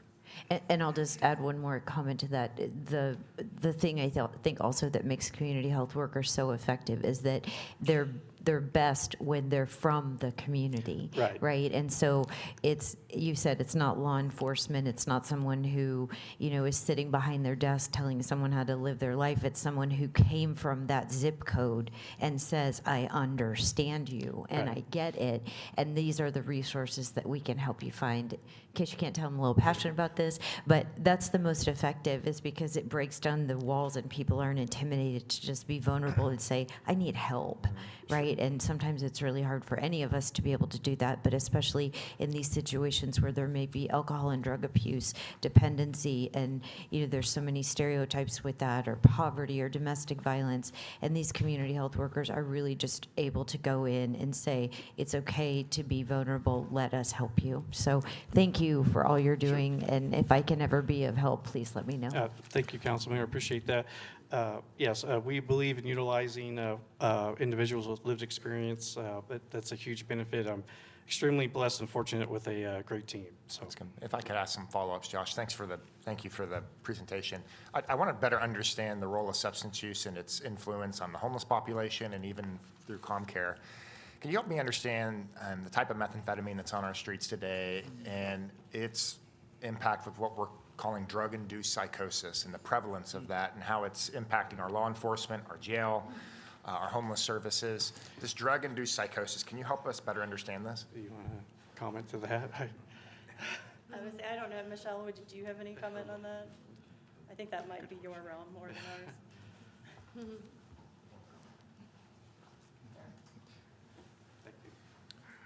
I'll just speak briefly on this. Michelle Calvert, ComCare. Drug-induced psychosis can be a really difficult diagnosis to make because we don't know what happened first, the drugs or the psychosis. And oftentimes when psychosis occurs, people will try to self-medicate to reduce that, and sometimes drugs impact that. And then sometimes it works the opposite, where substances mixed together will lead to psychosis. So this is one of the things that's a struggle for anybody who's out trying to serve those in the community, is determining what's happening first.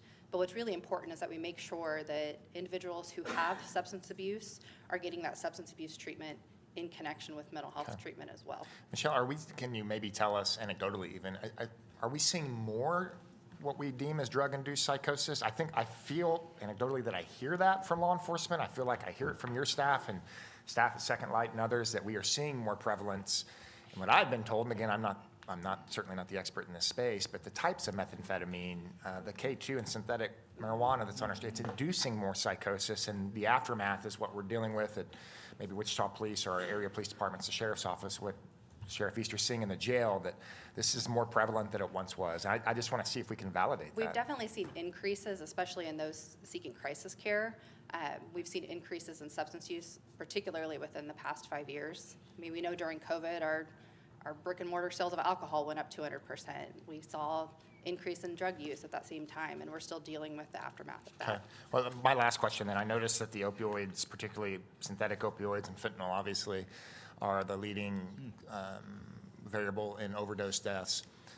I'm of the opinion that many people that are on an opioid addiction, cold turkey quitting that addiction is a very difficult task for a lot of different reasons. A medical detox is oftentimes a necessary component. For someone that does not have insurance in the city of Wichita-Sedgwick County, are there options for an opioid addict to get a medical assisted detox? it actually can be quite dangerous for somebody to stop taking opioids cold turkey. So it is really important to have medical detox available to them.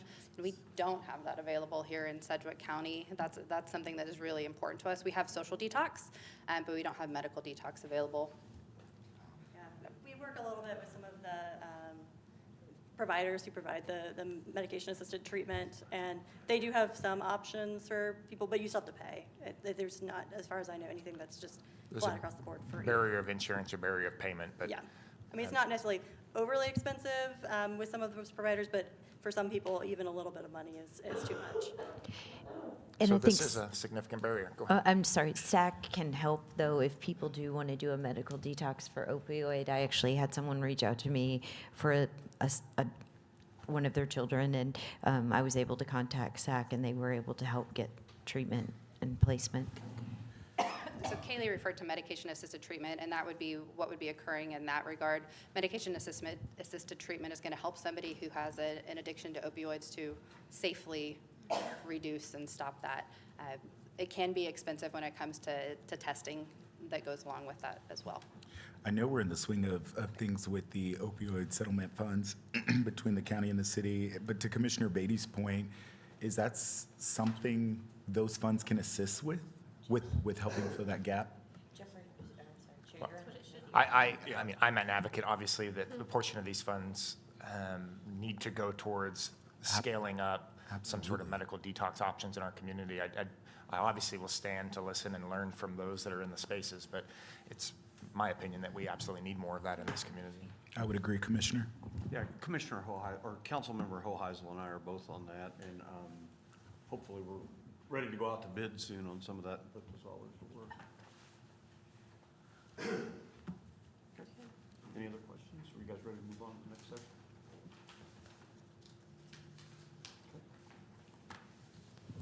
Thank you very much to our county speakers. We're now going to move to the Wichita side, Wichita Homelessness Services and Resources. And City so, Manager? Mayor and elected officials, we have Steve Burt, who will come from our Housing and Community Services Department. He can be assisted by Captain Miller for some information. This is a much more abbreviated presentation that we had with City Council just this past week. But to really talk about coordination, when you think about particularly specific homeless services, we generally have 4 county departments that are working with that. But now we certainly have our county partners as well, the nonprofit and housing partners, so it is a community effort. But one of the things we're also going to talk on is some of the enforcement issues and talk about encampments specifically. So I'll turn it over to Mr. Steve Burt, our Assistant Director for Housing and Community Services. Thank you, City Manager. I wanted to level set and start with why are we talking about this, and then define the specific lane that I intend to talk about. At the end of the day, we have our point-in-time count. I think it's arguably, right, dependent on how well we do the count. But at the end of the day, we do the same count the same way every year. And we see this unsheltered number continuing. It's not up there. We have this unsheltered number going up every year. And so what are we doing to provide an outcome related to reducing those numbers? Well, we have to have a multi-path approach. Shelter is good. It was really sort of absent from that 365, 24/7 space until Second Light came around. So how are we meeting those people in the unsheltered space? ComCare did a wonderful presentation of all of the connections they're making to try to get people connected to the resources. We also want to house those people with that outcome of reducing unsheltered homelessness. We also have this issue of encampments. We've got small encampments, we've got large encampments, we've got them in this part of the city and that part of the city. Risk terrain modeling and a lot of the GIS work that the city of Wichita has been doing lately, particularly with Wichita Police Department, has allowed us to identify where these locations are, where they're more dangerous, where they're less dangerous, and where we need to focus our resources. That being said, I'm going to kind of go over what we have done as a housing department, then I'm going to pivot it over to Wichita Police Department, what they have done, then Park and Recreation, Public Works and Utilities, and then we're going to talk about the ordinances and the camping ordinances, et cetera. I'm sorry this is so small. There is a lot of data on here. I am open to feedback, but this is brand spanking new. But let me highlight April of 2026. In April of 2026, the City of Wichita Housing Department provided rental assistance for 553 households. 553 households who came from homelessness. The housing department is the primary move-on strategy for all rental assistance programs in our community. Say you go to SPC, say you go to Housing First, say you go into any of our rapid rehousing programs. If you're unable to become self-sufficient at the end of one of those programs, we're going to move you into a Section 8 voucher, and then we're going to be able to count you as having had experienced homelessness in the past at some point. We provided 384 contacts. Those were either encampment visits, shelter visits, home visits, or other case management visits. This is evolving. I believe our numbers are much greater than that. We're tracking some of this in one of our databases, some of this in another one of our databases, but putting this dashboard out is really, really important to us. I'm going to invite Wichita Police Department to come up and present on our direct response to when we receive notification of an unhoused neighbor. Good morning. Captain Miller, Patrol South Captain. This morning I'll go over how the unhoused is reported and how law enforcement responds to that. Okay. 911 calls come through See, Click, Fix, the homeless outreach team, the citizens reports, and direct observations.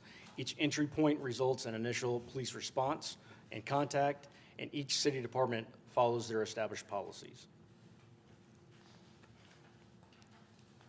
General police response officers, when they go out to an encampment, they will go out, they will document it through our RMS system.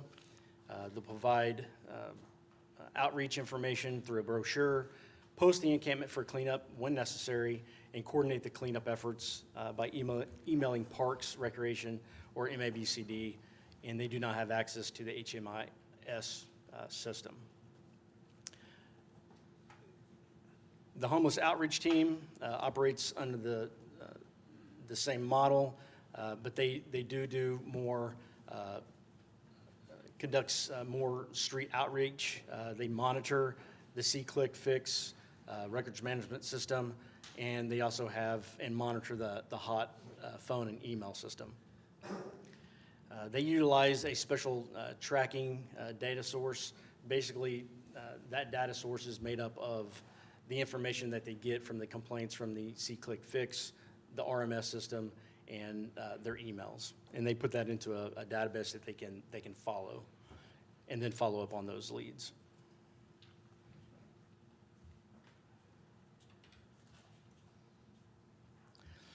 So the Wichita Police Department, we do collaborate with the Housing Department for coordination and outreach whenever feasible. There's multiple points of entry creating challenges for effective coordinating outreach. So what that means is you have the police officers, they are responding to encampments. You may have housing respond to encampments. You have the hot team responding to encampments. And all that information is not going to one repository to where we all can access that. The after-hour support for general police response is limited. Shelter admission policies vary across the systems, which becomes challenging for law enforcement. So the enforcement part of this, when officers go to an encampment,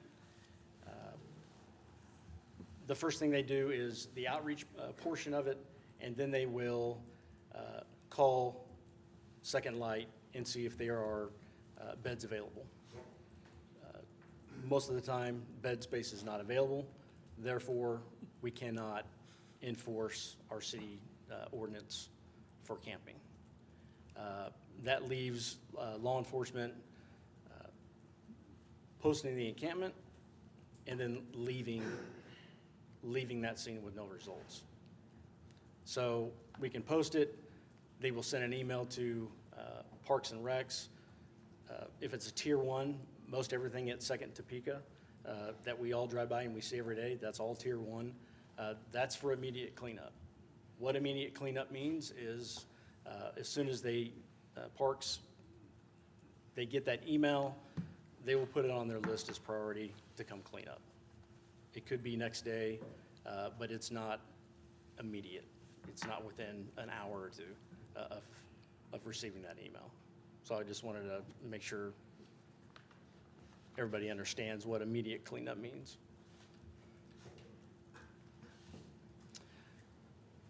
So here's some stats. In April of 2025 to December of 2025, April 2025 is when we started documenting in our RMS unhoused individuals. We had 338 enforcement actions. Enforcement actions are not necessarily we took somebody to jail. That includes posting encampments and providing outreach.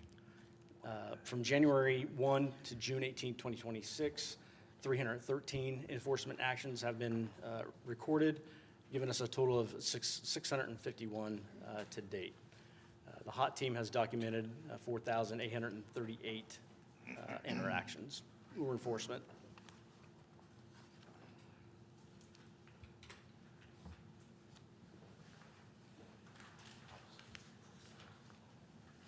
Hey, Steve, would you mind if I ask a question about Captain Miller's presentation? To you, Steve, because your previous life, you did some HMIS work, I heard. So who houses the HMIS system, Homeless Management Information System? Who houses that system for our community? The collaborative applicant has the HMIS grant that currently is the United Way of the Plains, operating under the Coalition to End Homelessness in Wichita-Sedgwick County. Okay, are there gaps in access to that? I saw that obviously there's people that are touching the system don't have access to this system, so it feels like we have communication gaps. Am I accurate in that? You're going to be able to explain that better than I am. Well, Jan Jarman mentioned this when this conversation came up last week, that there is a challenge to have a police department, law enforcement, if you will, involved in the homeless management information system. Plus, there's a lot of community pushback in having law enforcement. We are actually one of the only communities in the country that law enforcement is actively using the homeless management information system. So we're already in an innovative place. And so it does make sense to me that the homeless outreach team has access. The idea of more officers having some sort of bridge to it or access to it does make sense, but we would have to have longer-term conversations about what that would mean. Okay, that's helpful. Thanks. You're welcome. So with that, I'm going to talk about our specific encampment work that we're doing. So as you know, our city has several encampments in rural areas. We have some urban encampments. And we were looking into what would it look like for us to reduce unsheltered homelessness. Well, we also have this ability to close encampments. We started asking around, and there is a national model. We've heard of other communities who have ended encampments in downtown corridors. It was specifically Houston. So I reached out to figure out who is the person who did that work. It was Mandy Chapman Semple, who has since gone into consultation work. And we are working with Mandy Chapman Semple's group to deliver this clutch model. So this model of direct-to-housing and encampment decommissioning is a direct-to-housing approach through coordinated support systems, proven impact metrics of what has worked in other communities, and with a sustainable post-closure support in place. We're meeting as a team every other week in order to make sure that what we do stays done. We are working towards a housing-first approach. I think a lot of what we heard today, particularly with ComCare, is more of a treatment-first approach, and while we love that, we also want to provide housing along that. It's a trauma-informed approach that addresses public health and safety, and at the end of the day, there is no wrong door policy here. New Orleans has cut unsheltered homelessness by 24% using this model. Dallas has reduced homelessness by 25 to 28%. Phoenix is addressed encampments with a multi-department focus. Gainesville, Florida has closed a 222-person encampment. And I recently learned that Tulsa closed downtown in April 2026. So road trip to Tulsa to find out how they did that. Outreach and housing support, this is the model. Phase A was pre-work and unit pipeline. Phase B was resource fair build. Phase C was the activation of that resource fair, and we did that work. We are now in the camp closure window. We're going out there every day to work every individual through the steps required to obtain housing. This is the current dashboard. I do believe we're up to 80. I've spoken with a community partner here in the room today. This number continues to grow. This model is a short burst of energy in any given encampment. You walk into the encampment, you count the number of people there, you house the number of people there for about a 6-week period, keeping it all very hush-hush, and I'll explain why in a minute, and then you clear the encampment and you maintain closure. Where we're working now has now 80 to 85 people in it. The number is growing, and I recently learned that it's because it hasn't been kept hush-hush. There are people now moving into this encampment because they heard now there's housing supports available. So I think that there's really interesting news there. Inherent in our conversations over the last 3 years have been that there are a lot of people out there who do not want to be housed. So why are they coming to where the housing is? At the end of the day, that's not been our experience. There's going to be a handful of people who fall into that category that we've labeled hard to engage or hard to house, and we are going to also house those people. But I think what's really important is that those people who had previously been labeled as hard to engage are watching their neighbors be housed. There hasn't been a really long, robust street outreach effort in our community for about a decade. And at the end of the day, some of the people that we're meeting have been unhoused in that specific encampment for about a decade. Wouldn't you have lost hope? So by convincing themselves that they don't want to be housed, they're somehow making it okay for themselves, but now the resources are there and they're saying yes, over and over and over again. We've housed 9 since March, and we're going to continue to grow this. We are tracking all of the steps required down that right list. Now, what's interesting in our coordination, these are the same steps to acquiring a voucher for anybody in shelter, for anybody in an encampment, and at the end of the day, this is the work we're also working on with Second Light. We are doing case management weekly to talk about where is everybody at any of these steps. You don't need one case manager to work somebody through every one of these steps. If we're data entering all of this appropriately in HMIS, we're uploading these documents into HMIS. The next caseworker that touches that person, it's not duplication of work unless they're doing the same thing.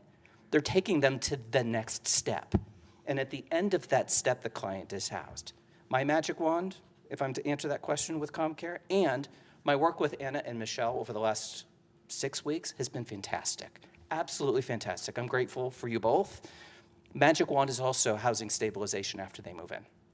A lot of people are talking about what it's like to stabilize somebody with mental health, substance use, or even without those things. At the end of the day, those housing supports and that housing stabilization case management is really, really, really vital. And our community has complained for years that there aren't enough case managers.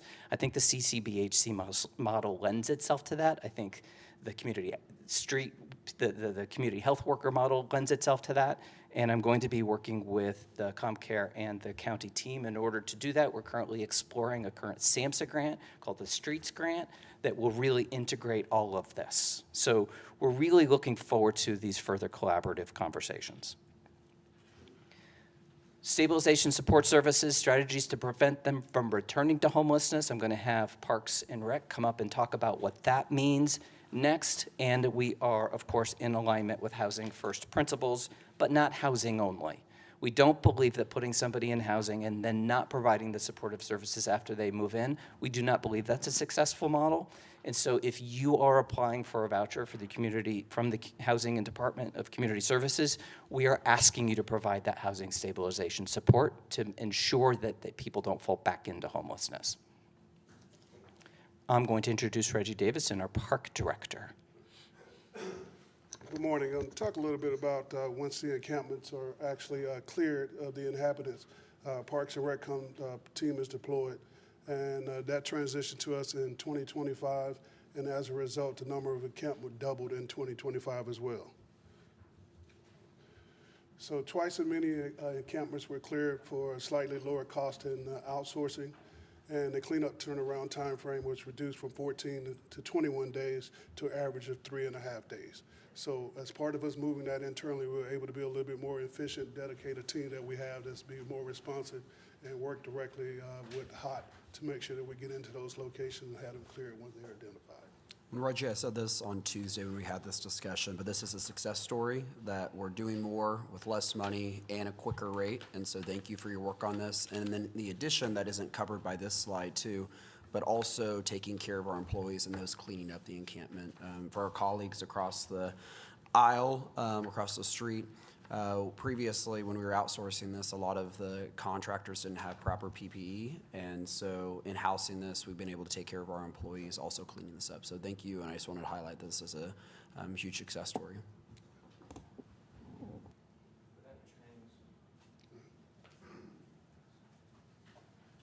We are available for questions, WPD, Park and Rec, and Housing.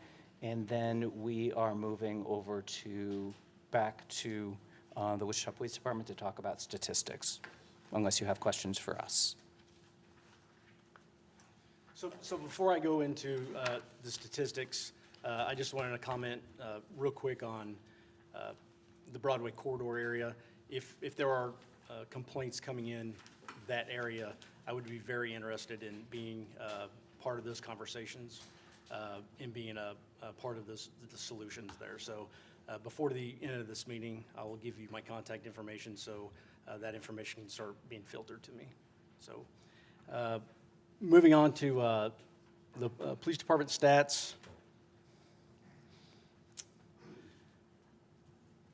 The analyst period from January 2025 to June 27th of 26th, there was 1,593 incidents involved a homeless individual listed as a suspect or an arrestee in our RMS system.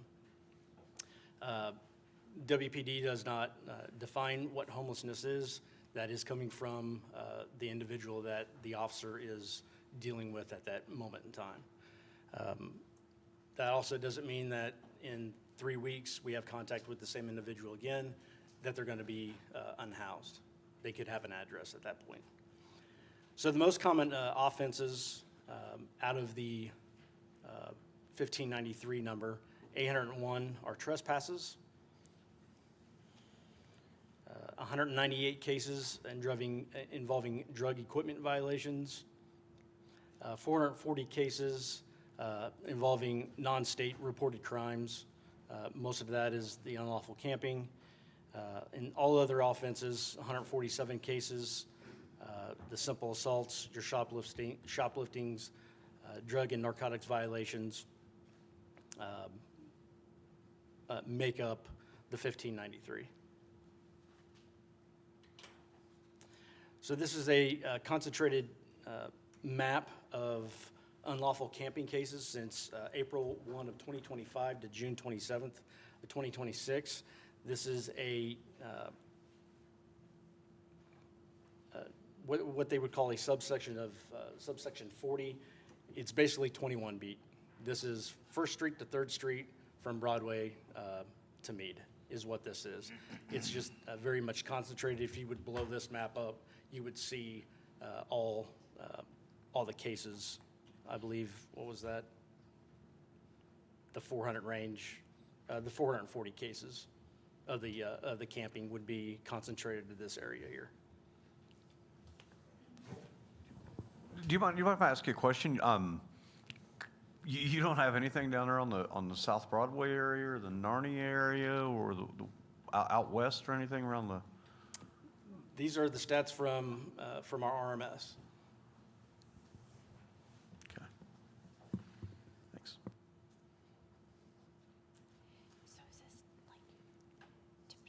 So I know there have been challenges along the Broadway corridor area. I will say that parts of the corridor area in the 800 block to 1000 block of Broadway is within our RTM area. For an example, last year, one of our hotels, which is a huge risk factor when it comes to overdoses, the unhoused, crime, we've identified one of the hotels that had over 400 cases in just 1 year, 400 instances in 1 year for calls for service. With the efforts that we've done in that area, utilizing, our drone technology, and leveraging city resources, we've able to get that call load down to 49 cases in April for calls for service. So the Broadway Corridor team, there's only 3 of them. They do tremendous work in that area just for the 3 that we have. That's not to say that the pressures that we're putting on the Northern Broadway hotels is not trickling down south, because that's exactly what it's doing. Can I ask a quick, I'm sorry. Can I ask a quick question? Yes. My eyes are old. Can you help me a little here with the map? And I asked younger eyes and they couldn't tell either, so I feel better.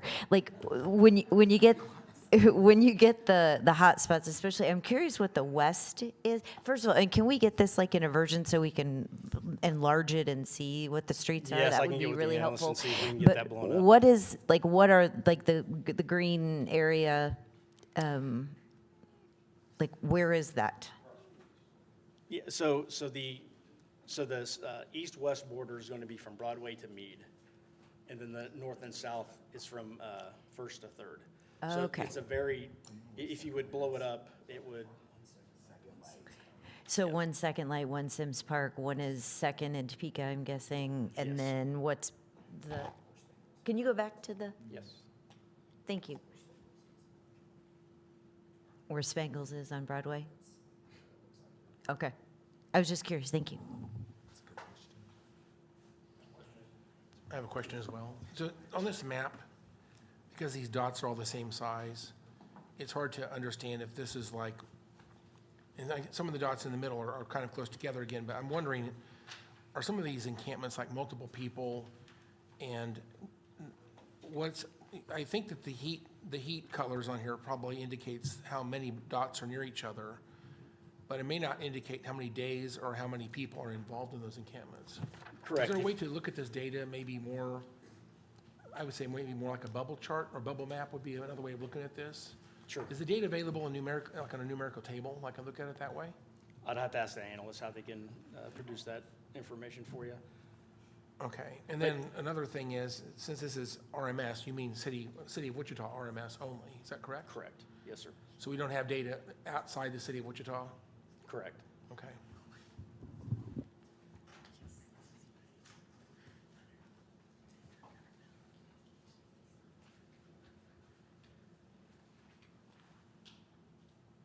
I think that's all I had for my slides.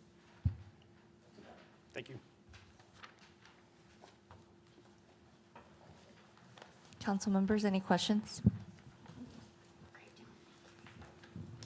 Commissioners, you got anything else?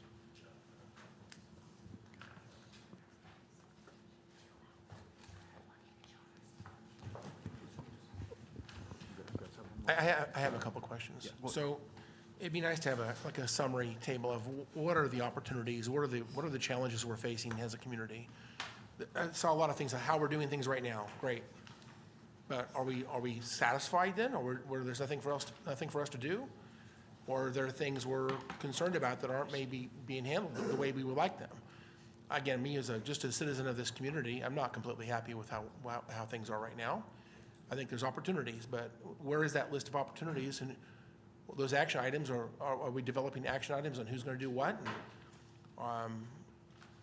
Again, I think there are some other cities that have maybe gone farther ahead than we have. I'll reflect on, again, Detroit, you think would have a huge problem. Downtown Detroit, I didn't witness any homelessness or any panhandling or any litter for that matter or gang tags. Those things were missing in downtown Detroit. Walked around, felt totally safe. And if a city like Detroit can somehow get there, my question is, look at downtown Wichita. Again, I know there's a lot of things we're trying to do here, but I'm not satisfied with where we are currently. And I wonder, where's our list of things we have to work on? What's our plan to go forward? And I wanted to bring up too, as I brought up earlier with Wes Beacon here from his construction company, and we've had several other business owners on that South Broadway corridor that are dealing with cleanups and vandalism, and it's just a lot of stuff going on down there. And what do we tell those businesses that feel like they want to take back the community because they feel like, you know, their rights and their businesses are suffering. I appreciate the conversation about action items and always going to be in support of action items and giving us something to do. I just hope that whatever we pull out, there's an expectation by the time we do this again that we have an actual follow-up on where we're at with those action items. A couple of questions, because I do know that the Broadway corridor has now come up a couple of times from some of the folks. Chief, what are we doing? I feel like we're doing things differently than we have in the past. Can you maybe speak a little bit more in depth to that? You did an amazing job, by the way, speaking to that. But I just want people to know our police department is doing a lot. And at some point, we have to mobilize and engage our community to be a part of the solution as well. And that includes our business owners. That includes regular citizens, too. But maybe, Chief, if you can speak to the RTM and the ways in which you are utilizing that technology. And I think about a month ago, we did have a 100% clearance rate. Is that still the case? For homicide. For homicide. So you're safe in the city of Wichita. I just want the narrative to not get misconstrued here. We have challenges. Safety is an ongoing challenge for every city. We were just at All America City, and the challenges that we are experiencing here are very similar to a lot of the cities that are all across our country. And I think that we don't give ourselves enough credit for the great progress that we're making. So I just want to be clear that I'm very impressed with Wichita Police Department and our police chief. And I'm wondering if maybe you can speak to the realities of what we're doing differently to address some of the issues that were mentioned by a few commissioners regarding Broadway. Thanks, Chief.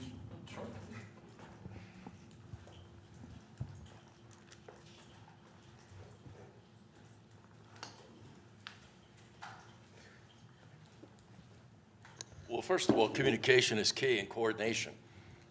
I haven't gotten any emails about any of the problems that you're talking about, so a little hard for me to address those. So if we could begin there, that would be great. Coordination among all of the different departments and agencies. We working very closely with Steve and Sally. But as far as the crime goes in the Broadway corridor, that's been a problem for a lot longer than I've been here in Wichita, and it hasn't really been addressed for a very long time. So through RTM, we are addressing the North and South Broadway corridor. And what that does is our analysts are identifying what are the risk factors for crime, and then they create the RTM zones working with the captain. Captain Miller is down in South, and he's done incredible work addressing the problems in those hotels because they are major risk factors for crime. And we have shut down many of them. Others we are pending shutdown. We have gotten a significant amount of help from the Wichita Fire Department, a great amount of work of assistance from housing. So the RTM process is just that. Our analysts look at crime, and then they look at the environmental factors that are common in all the places where they see concentrations of crime, and they develop risk factors, and then they create layers, if you will, data layers. Where are the hotels? Where are the convenience stores? Bus stops, believe it or not, have been found to be a major identifier of crime, and we're going to have to look at the way we design our bus stops. And then we utilize this data internally during our morning calls, during our weekly shoot review, and during weekly ComStat meetings. But now we take it a step further, and we have our monthly City of Wichita RTM meetings, where we talk about how Steve and Sally, how the Wichita Fire Department, MABCD, how they can all contribute to addressing those environmental factors, because many we cannot. Reggie's people are there, so they can help us. Nobody has more authority, and these hotel owners are far more scared of the Wichita Fire Department fire marshal than they are of the police chief, because he can shut them down very quickly or begin to load them up with violations. And so, that's why the captain has realized year to date, he's seen an 18% reduction in Part 1 crime, a 20% reduction in just property Part 1 crime. And that's pretty remarkable. RTM is working. Shootings are right now. at a lowest level we've seen in many years. Overall crime is down, and I have that information for you. But homelessness continues to be a problem, and we know that. As of 6 of 29, we are down 18% in total Part 1 crime, 13% in violent crime, down 20% in property crime. Am I satisfied with that? Absolutely not. And that's what I tell my people. We acknowledged these declines, and then we double down and we work even harder. There's too much violence, but we know through our RTM it's now trending at least in the right direction. And Councilman Shepherd, you and I have talked many times. We need more community-based gun violence intervention to work with law enforcement, because law enforcement alone will not solve the problem of violence. Incarceration should not be the only strategy. Prevention should be priority, coupled with strong law enforcement. So one of the reasons that we adopted RTM is because it is place-based. And what does that mean? It doesn't mean that we go out and we do random sweeps of neighborhoods. We know where that type of policing has gotten us. So now we do it based on the data, based on the environmental factors, but we also do identify, using mathematics, our most violent offenders, and we target them as well. But we're not targeting communities. We're targeting individuals who have shown a propensity for violence and locations that have shown a propensity for violence. And then we look at the factors that make those locations attractive to violence. And we address the environmental factors, but we also address the behaviors. So it's the people, the places, and the behaviors. That is the basis of our strategy. It's not going to happen overnight. You know, again, and I'll go back to Broadway Corridor. There's been a lot that has suffered, has not been addressed, just like homelessness. When I came here, I said from the very beginning, the hot team cannot be the city's strategy to address homelessness. That is never going to work. I mean, I'm the hot team's #1 fan. The work they do is incredible. They get emails from me and text messages every weekend. But again, we have other problems where we get complaints from locations, and I go out there and ask very nicely, ask our homeless population to move, and they do. But they also tell me that the same location has invited them to be on their steps. So it puts us in a very, very difficult situation. So, you know, we have Second Light, and we have to encourage people to work through Second Light, to feed at Second Light, to shower at Second Light. The Second Light needs more resources. They need more food. They need more clothes. But if we can do that, it'll definitely help the problem, because I know we have events that we have people that are complaining and asking for us to help them with homeless people that are also sponsoring events to feed the homeless, and not at Second Light. And that is enabling the problem. It's not helping with the problem. Our HOT officers are fantastic in dealing with homeless individuals. We talked about the fact that many of them are addicted to substances. Many of them have mental health issues.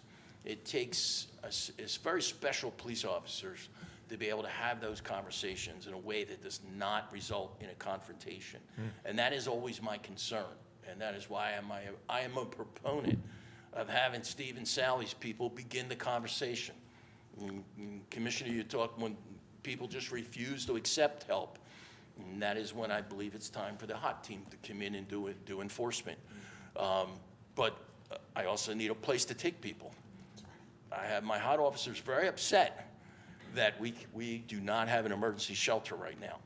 I saw the Union Rescue Mission, speaking about what they're doing for the heat emergency to make sure, but I can only take men to the Union Rescue Mission. And yes, I need the ability to know exactly where there are beds. I need that information in real time, and I have to be able to access it 24/7, because HOT works, they work Monday to Friday. In policing, problems happen at the most inopportune times. And at those times, I need the beat officer to be able to quickly access that data. And on top of that, I spend a lot of time on the street, and I know how often, I'll talk about yesterday morning, 10:20 in the morning, we were at zero availability. So what do you think it's like on a Saturday night? We don't really have police officers that are able to go out of service for long periods of time to deal with encampments. As far as that map goes, that's what we were able to throw together. We got the request for information late on Friday, but that doesn't represent every contact with homeless individuals. We're working on Narnia now, and I'm sure that's created some displacement problems. And we know when we go into a large encampment and move it, that there is going to be displacement, and there is going to be some negative impact for that. And that's why we have things like CompStat, where we address those surges in crime, and we see those rises, and that's why we have these conversations every morning. So, I mean, that is our basic crime strategy. Chief, oh, great job. Thank you. I don't think anybody could have said it better. And one of the things that I really appreciate is we have the Wichita Police Department, we have Sheriff, we have Second Light, we have Housing, we have Park and Rec, we have ComCare, we have the Sedgwick County Health Department, we've got our faith-based community, the non-for-profit community, the for-profit community, all coming together to work on this. And I think that's the only way we're going to solve it. I did want to also mention that I asked Dan from Second Light to join us today in case we did have questions. I heard a question about emergency shelter with Second Light. So if any of my colleagues have questions about Second Light, I know we're at a time boundary, but Dan did take his time to come here today, so he's available for questions. Dan, if you'd like to make a few. I want to ask the chief a few questions. Chief, I specifically, I appreciate the communication and just letting you know what I'm hearing from the business community, and they're pretty frustrated about enforcement, especially down there on the South Broadway. It's a collection of ministers and business owners, and they are telling me that they are told that the police won't do enforcement because they feel like it won't be prosecuted, and specifically in the Broadway corridor where we see the big red zone of the overdoses. I'd like to know what we're doing for drug enforcement in those areas, because I don't hear a lot about drug enforcement. Well, you're asking me to address that. There was a meeting, we asked you to push it back. You have a meeting during Riverfest. My police officers get invited. I know nothing about it. The captain knows nothing about it. That's not helpful. If you're getting these, you remember council, you have all my contact information. You can reach me 24/7. I don't have any information, so it's a little hard for me to evaluate that. But yeah, I think I only got an all hour that I can notice. tell you is that,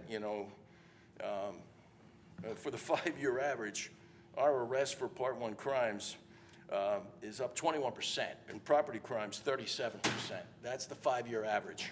That's pretty remarkable. So any idea that we're not doing arrest, it doesn't make sense. And I could bring the captain back up here. I mean, he's my former homicide lieutenant. You commit a crime, we're going to make an arrest. Now, I'd be happy to address those specific complaints, but you've got to share them with me.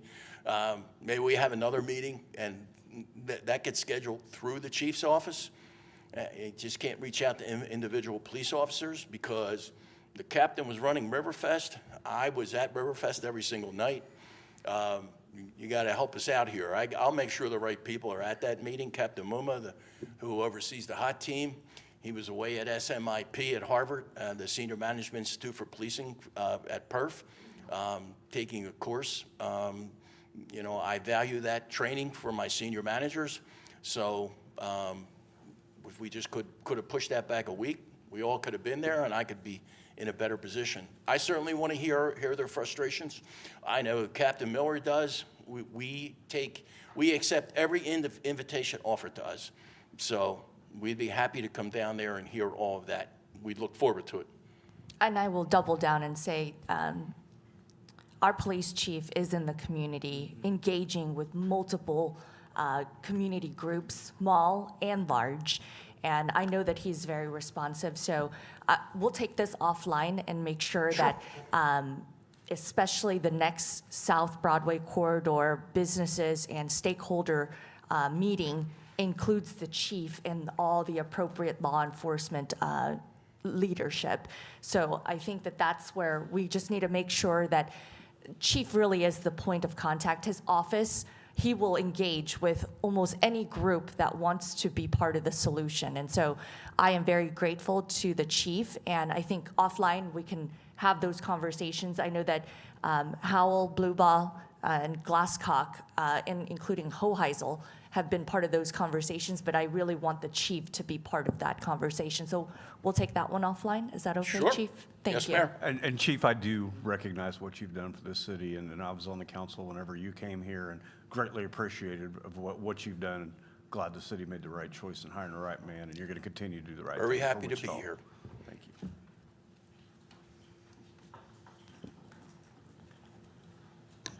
Good morning, Dan Clifford, Second Light.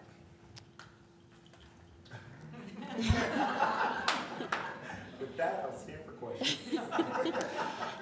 So I know we had the conversation last week, and I would reiterate to the point that was just made, the discussion, that since the close of emergency winter shelter, we made a firm commitment to the community that we will always have emergency beds available. We are coordinating with ComCare for hospital discharges. We're coordinating with SAC for hospital discharges, detox discharges, and first responders have priority access to those beds.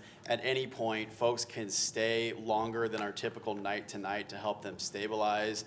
That has been a firm part of our programming since we developed it at the close of winter shelter. At the close of winter shelter, that was in collaboration with the city of Wichita, with ComCare, with Mental Health America, and several other partners at that time. So we do have emergency shelter beds for folks in crisis.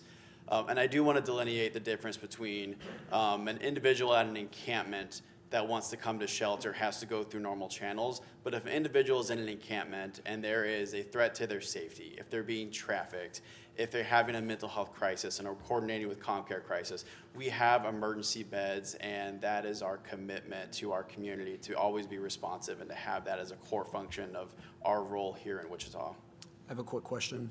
How many shelter beds did we have available in January of this year, and how many shelter beds do we have available in June of this year? So shelter beds, as construction was wrapping up, we had about 174 shelter beds in January. We had folks sleeping in hallways during the snowstorm, during winter shelter. We put down more mats in the gym. That snowstorm in late January, we saw upwards of almost 400 folks in that building.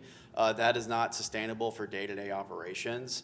As we stand currently today with our model, we have 100 program beds, and then we have 30 night-by-night beds, and that includes those 6 beds reserved for first responders, emergency referrals. So we are interested in wanting to expand the number of program beds. We need resources, particularly case managers. What we found is that as we try to end folks' homelessness, that can only be done if they have someone to walk alongside them and work on whatever risk factors they present with, whether that's mental health or substance use. We've heard many partners talk about the wonderful work they're doing, and we invite them to come do that work at Second Light as case managers. It has to be in alignment with the work that we're doing in the building, and for us, the focus is, we know housing is a milestone and a foundation of stability, but we really need to be looking at big picture community reintegration. That means folks are no longer utilizing 911 and emergency departments for routine care. That means folks have pathways to income, whether that's disability or earned income. So we are very concerned with moving the needle on homelessness, but we want to make sure everyone understands that is more than just housing. That is community reintegration, and that can be kind of measured in a way that they are moving beyond reliance on emergency resources for routine care. They have primary care places for medical services. They have mental health providers that are providing services beyond a crisis context. So we have to move the needle on not just housing, but also that community reintegration. And that takes case management. And as we've heard from presentations this morning as well, that there is no one single entity that can do this. It is going to require a collaborative effort, and that has to be facilitated, and there has to be communication among those organizations. If we look at earned income, you have to have a mental health provider then working with an employment specialist. They have to have the means to communicate about the folks they're working with. And our community is building those systems and needs to continue to build those systems of communication so we can focus on that community reintegration. There's a lot there, so synthesizing what you just said to the answer to my question, we had more than 400 people in Second Light on some of our highest days in January, 174 of those being actual beds. Now we're down to 130 beds total from the 174. Out of those, the 130, there's only 30 shelter beds. Are those numbers correct? They're all shelter beds. We're delineating between program beds and then what we're calling night to night. So that we're still down about 44 from January. Correct. Okay. When we're talking about programming at Second Light as well, what programming do we have for people that are in the night-by-night beds versus just the program beds as well? So we have 3 MHA case managers, and what we're discovering is that when folks come in night to night, they don't have any sort of commitment to service obligation. So what that means is they can come in, they can use this essentially as a hotel, and they can go about their business the next day. And what we found is that we are having to figure out how do we serve our core role as being a place for folks in true crisis and emergency, but how is that different than someone that wants to say, I want to come in and stay the night here, but I have no interest in ending my homelessness or moving forward. And if they are interested in that, we have to have the resources to say, here is your path forward, here's the case manager that can work with you. And then currently we don't have either one of those things. We have 100 folks that are receiving case management services, but if someone comes in night to night and our 100 beds are filled, I don't have another organization ready that is there saying, I will take on the case management, we can give those folks a program bed. We would gladly welcome those partnerships at Second Light, and we would love to move forward with that. To that end, though, let's say someone comes in and they need emergency shelter bed access. Once we're at the 30, there's also nowhere else to send them as well, correct? Correct. And then, so when we had this conversation last Tuesday for my colleagues across, there is appetite from the council, not full appetite for requiring funding contingent on increasing the number of shelter beds. But I would say universally there is support for my colleagues on increasing the number of shelter beds. And so when we're looking at support for Second Light in particular, that's something that we're looking at is how do we increase the number of shelter beds, given that we had 174 down to 30, or you can say total beds 174 down to 130, so 44 loss. And that's 44 more people that could be off the streets tomorrow and to change. So. I think the delineation is an increase in the number of night-by-night shelter beds, because I did ask this question and I did get a follow-up so that we're all on the same page. What was given to us was the point-in-time count. The total was 859. 637 were sheltered and 222 were unsheltered.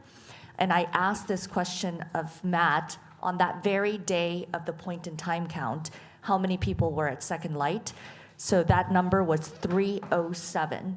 So a good, not a majority, but almost half of the sheltered beds that day were at Second Light.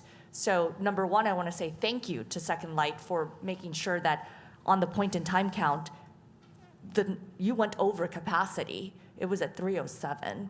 And so no one, there was an option for people.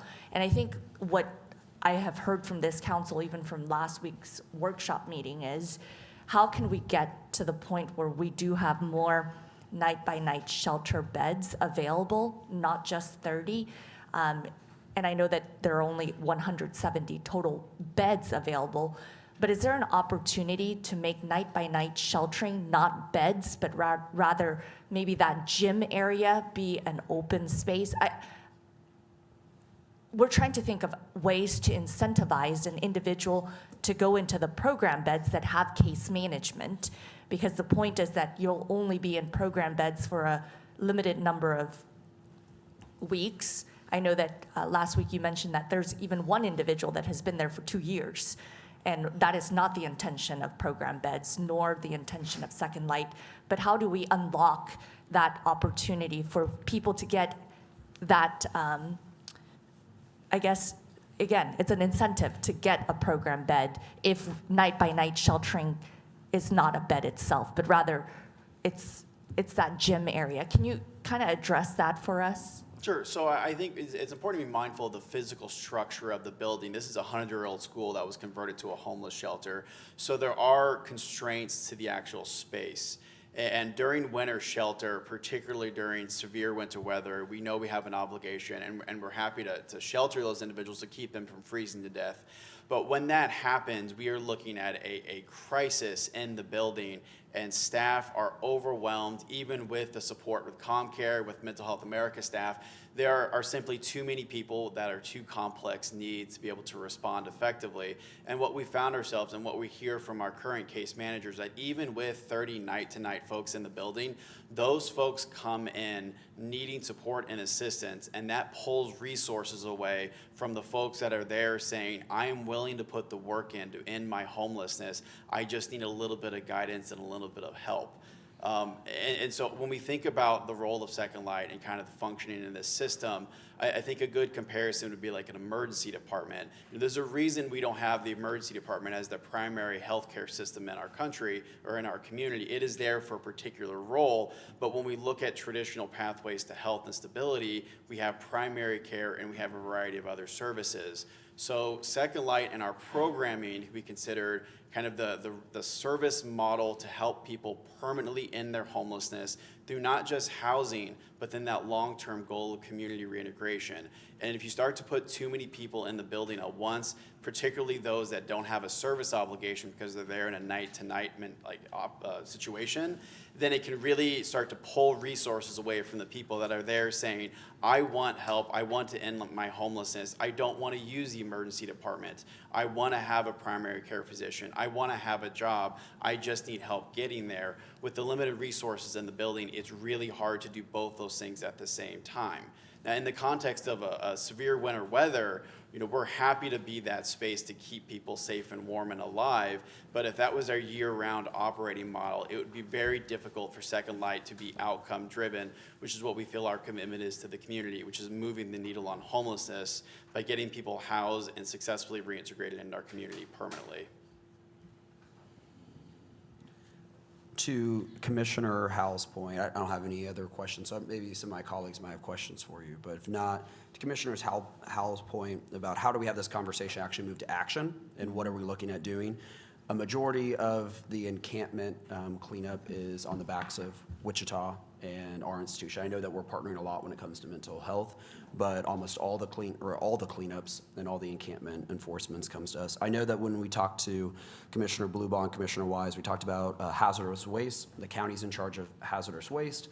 A lot of our cleanups, obviously that's going to be a component of it as well. So I don't know how we partner in that, if we do partner in that, if maybe there's a partnership in the future about how can we use your hazardous waste team to be able to help and assist in cleanups. So I'd be interested with Reggie on how we maybe handle that, if there's a quick answer, and it doesn't have to be an answer right now, but regarding follow-up. So that's one that I think there's a space or capacity. In addition, when we're talking about shelter space, I think making sure how do we have the emergency room space available as well. We have a lot of partners doing the provider healthcare, and so how do we make sure that we're focusing on the emergency space? And then really the last thing, and this would be a question maybe for the county as well, we have municipal anti-camping ordinances that make sure that we're able to enforce it. Are sheriff's deputies able to enforce municipal ordinance? Or if they are not, is there anything from the county perspective when Commissioner Howell talked about the zoomed-in approach of where the encampments are listed? I imagine that you also have encampments in the county. Maybe you don't. But if there is not, is there anti-camping ordinance that the county has, or is that not something you guys have in the books? But that is one thing that we want to discuss. Sheriff, do you mind speaking? We don't have a camping ordinance, I believe, for the county. And we've had that discussion in our meetings, especially like Chapin Park. How do we do it? Like if the city's doing enforcement and we don't have a camping ordinance, I don't know. What do you see as far as the unincorporated areas, the county sheriff? Yeah, so there is no state statute that we can enforce on the camping ordinance, and we cannot enforce city ordinance. We can only enforce state statute or county resolution, and there's no county resolutions on camping. So we have very few encampments. We've had none so far this year. Last year we had a couple where there basically in a car out at Lake Afton. Had been there for a few days. You have to apply for a license or for a permit to camp out there. We went and spoke to them about it, and they left because they have to buy a permit. We had another one that was in Sedgwick County Park. There's no camping in Sedgwick County Park. We went and spoke to that particular person as well, made a case on it, and trespass. What we use in state statute is trespassing. So you have to make a case on it. You have to identify the person. You have to give them notice that they're being trespassed from wherever the property is, and then they're free to leave. If they don't leave, then yes, they can be arrested at that point. But in both of those cases, we also brought out services from ComCare, came out and visited with both of those folks to try to get them into services before any type of law enforcement action was taken. Okay. Commissioner Bay, did you have something, or was Sheriff? Okay. Thank you for the sheriff. Okay. Just Any broader other- observations. Okay. Thank you, Sheriff.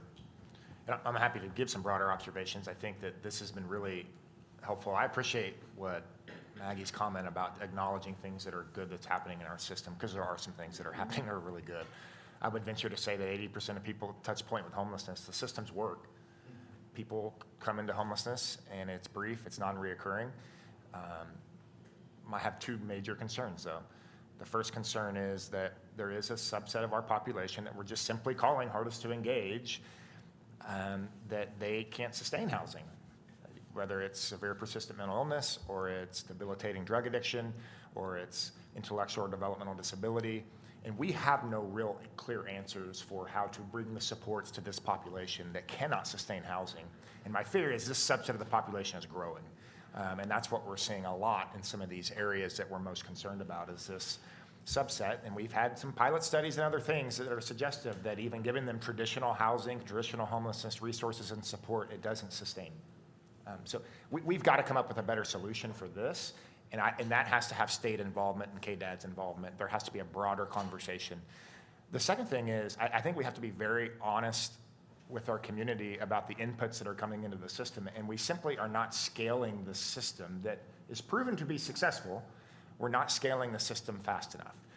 And there's an added cost to government that we have to balance, because if we throw more cost into government, we're also putting people into cost jeopardy as well, and their families. We're not able to scale the system quick enough. You saw the Alice report come out, the cost-burdened homes and families in our community. That's growing. We hear from 259, which is why those tri-government meetings are really useful for me, for awareness. 80% of families in 259 district live under the poverty level. That's a growing number. We have foster care, now over 1,500 kids that are in the system of foster care. 70% of them will touch point the criminal justice system, and 1 out of 3 end up homeless when they age out of the system within 2 years. That's a growing number. We have the substance use issues and the psychiatric capacities that are coming with substance use. All of these are growing, and the byproduct of that is going to be growing homeless numbers. So, we just have to be honest with the community that there's going to be a cost to scaling the systems if homelessness is the priority. Mm-hmm. And the balance that we have to decide is, can our community handle the cost? I think everybody knows I'm of the opinion that I don't think our community can handle the cost at this point in time for what it takes to scale the services. So we're in a real rut. There's a real challenge here, and we've got to get creative. But the partnerships where we can leverage what ComCare is doing. The county's doing a lot in this space. Today was, hopefully for the public and everyone, was eye-opening as everything that's happening. Aside from all those touch points and about roughly $5 million through ComCare that touches homeless services, we put $25 million into a mental health hospital that's coming, the first one built in 100 years in the state of Kansas. Mm-hmm. We have $20 million being invested into ComCare Crisis, where hopefully medical detox can happen. I'll keep asking and keep pushing. All of these things are happening. We have $420,000 waiting to be put into Second Light for this behavioral health wing. So there's a lot happening, but the collaboration is going to continue. But we just have to be honest with the community. The inputs are growing in this community. They're not going down. And the byproduct of that is going to be more homelessness. And organically, if we do nothing, the problem will get worse. And we need to be very honest with the public about this, and we have to be aggressive in the interventions. But the system works. We have to scale the system. I don't think we have to with the exception of hardest to engage, that needs a new creative solution. But for 80% of the people that are experiencing homelessness, we just need to put our foot on the gas and go. We know the roadmap, we just got to do it. So that's the challenge. Those are just observations from today. I'm thrilled at the collaborations that are happening and the potential case management that could come from some of these. And I want to thank everyone from housing, everyone from Second Light, Dan, your team, everyone from the county that came over. This is good awareness for our community, but we need to be honest with our community too. These inputs are growing, they're not going down, and we're going to have to scale to meet the need. But the scaling will require funding, and I think that's the elephant in the room. We're in the middle of budget conversations, and we have had a lot of ask, even from 16 departments within the city of Wichita, and balancing those is exactly the issue. I don't believe that this council wants to slow down. However, at the same time, the putting, more speed into this requires funding. And as we all know, in March, a sales tax vote failed. That would have been funding for scaling. However, it did not pass because community did not want that. So now we're in this real conundrum because we are in the middle of budget conversations. And I think last week it was a reality check because I know we care a lot about quality of life issues. However, they cost money too. And then homeless services also cost money. So this funding issue is really at the heart of this conversation. Where are we going to get those dollars? Where are we going to take from to give into this initiative? I also think part of the conversation is there has been a lot of work that hasn't been done for decades. We definitely did not get here overnight. We've made huge investments as a community for the state hospital, expanding the crisis center, biomed, and Second Light. We also have to give those an opportunity to work, which is also going to take a little bit of time. So I think, in the last 5 years, I would say, we have broke ground on all of those things that have been needed for decades. And as Commissioner Beatty said, the homeless problem is growing, but we're also trying to play catch up with the resources that we've needed for a really long time. So while everybody in the room is right, I think we do have the programs, we do have everything in place. Some of them are still being built. Some of them, we don't even have our first class because it's not done yet at Biomed. I think, I call those the 4 legs to the stool that we really needed for a long time. So I think patience runs out for all of us because we work on it and touch it, every single day, and it's all really, really hard work. But I am proud of our community for finally making the investments that we definitely needed in a lot of different areas. But unfortunately, it's still going to take several years, I think, for the community to feel like, we are making a dent where it's visually, where everybody is kind of seeing that we are moving the needle. Even though, there's people at Second Light that are getting housed, we're still being judged on Broadway.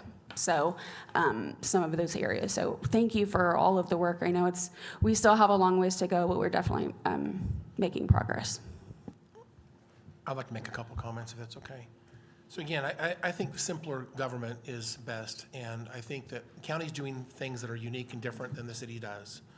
I think that's good. I think if we were to put city and county together, it actually complicates things. In my opinion, it doesn't necessarily deliver better services for less cost. So keeping things simple, in my opinion, is always best. So we're so focused, as Commissioner Beatty's already articulated earlier, we're heavily invested in services that impact the population in terms of substance abuse and mental health services. And we talked about the household hazardous waste as a great example. I haven't even thought about that, but I think you're right about that, Councilmember Glasscock. That's a fairly easy thing for us to do to make sure that that's available to the city. I am curious, a couple of things here. The $150 million endowment, how much revenue would that have generated to provide services indefinitely, I guess? At least again, probably would have increased over time, but at least initially, what was the dollars expected out of the $150 million endowment? I'll take a quick stab at that, Commissioner. I think if you would have done the whole corpus of $150 million, we are saying that could generate, depending on the percentage of the interest, I think at least $7 million a year, if you did the initial investment of 150. And I'm just going to throw out a number here. One of the things I know some people didn't like the endowment idea because it was packaged with some other things. It was also a lot of money on the backs of us right now, theoretically, we'll get rid of the burden later on. Of course, it would be in a consumption tax. People are concerned about consumption taxes now, how that may be hard on certain parts of the population. And I'm not suggesting, and I hate property taxes, but just going to throw out some ideas here. If you isolated this as a tax, whether it be a consumption tax or a property tax, we're talking roughly 1 mil, or about, maybe I'm off a little bit, but about a 20th% sales tax. A 20th% sales tax. And again, I would suggest it's a pay-as-you-go system. And because people have trust issues, and I understand why they have trust issues, but put a sunset on there and say, here's what we did with money for 5 years, and if you want to continue this, now's your chance to extend this. But if you have a dedicated fund that's specifically tied up, it can't be used for anything else. It's specific to this issue. I don't know if we need more police officers. I don't know if there's beds that are missing for encampment enforcement to be done. I don't know if someone refused to obey the law, if they would eventually be arrested potentially, and there's jail fees involved and there's court costs. I don't know where the costs are absorbed in the entire system, but Mayor Wu, you already said it. There's a revenue challenge. You can't do what you really want to do because there's a missing revenue to do that. So what I think this requires leadership and a proposal to the public. Amen. Saying if you want to solve it, here's what it's going to take. If you don't want to solve it, that's fine. The people get to choose which way you want to go. I know you tried the sales tax, but it wasn't by itself. It was packaged with other things, and it was also a full 1 cent for 7 years. If you had a pay-as-you-go system, a 20th% would generate, I think, around $6 million a year. It's not far off from your number, Manager Marstel. Again, that's my quick math here, about $6 million a year is the 20th, and that would go up over time. Or about 1 mil is about the same number. So in either case, the city has an option. And again, one of those requires voter input, one of them requires council decision independently. So I do think there are solutions to the revenue problem. I don't know that I would say that the county needs to get involved in this because, again, simple government is better. I would say this to Sheriff Easter's answer a few minutes ago. The unincorporated is not experiencing this in a large way. Derby has a couple of folks that are wandering the streets of Derby. So there may be a few other cities that are having small amounts of homelessness experience, but for the most part, what we see is a concentration in the heart of Wichita. I think if we were to address it that way, I think Wichita needs to, I guess, trust us we do our part, and I think the city needs to find a solution to the problem. Thank you. Thank you very much, Commissioner. I had a question because the first half of the presentations were about mental health and substance use, and you guys definitely do a great job, and I really appreciated seeing all the various layers. And one thing that came out of that was the care coordination team, and really, it's really about mental health, substance use, and housing case management. So 2 of the 3 pieces are Sedgwick County related. I'm curious, do you think that the care coordination team could be expanded? Or I guess I don't know what the barrier is because that hasn't fully been integrated yet. Is it more case managers? And I think Second Light said this question, there needs to be someone that facilitates this coordination. So who should facilitate the coordination was a question I had. And I didn't know since 2 of the 3 pieces were mental health and substance use. I can speak to that. Anna Meyerhoff-Cole, I'm the new Human Services Division Director. We have already expanded the care coordination team. We're in the process of hiring a care coordinator dedicated to housing. So we hope to have that position filled very soon. We hired somebody, how great. So that person is training and getting up and running. And we're always constantly looking for that care coordination as a core service of the CCBHC. So as we grow that team, we'll always find new pockets and gaps to keep going. Just one last comment to Commissioner Howell's point. I agree with nearly everything you said. There's one, I think, challenge we have too, is that if you're homeless in Mays, you're homeless in Goddard, you're homeless in Derby, you're homeless in any of these communities around us, you're coming to Wichita and utilizing our resources. When we look at our numbers, nearly 20% of those that we're serving are not from Sedgwick County in the last 6 months. But the question is from Sedgwick County, the question isn't from Wichita. And so when we're looking at data sets, if you're homeless in any of the community around us, and not only the communities around us, but 20% are from outside of our county are also coming in. And so while yes, there is a component, and I would say probably a majority of those people are from Wichita, there is a large portion of those that are from parts of the county and then also parts of the state as well. I'd like to respond to that. So again, our legislature, as you all know, is pretty conservative, and I don't think they want to.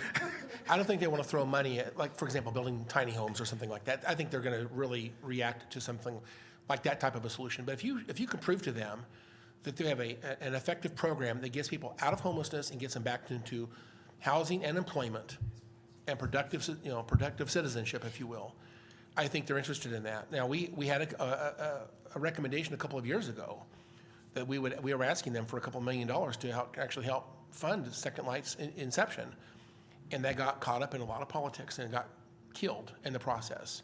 I don't think we came together as a community effectively. The South Central delegation, I don't think, heard from us as a group to actually keep that initiative alive. I think you're right, Councilmember Glasscock, that the problem is not just Wichita.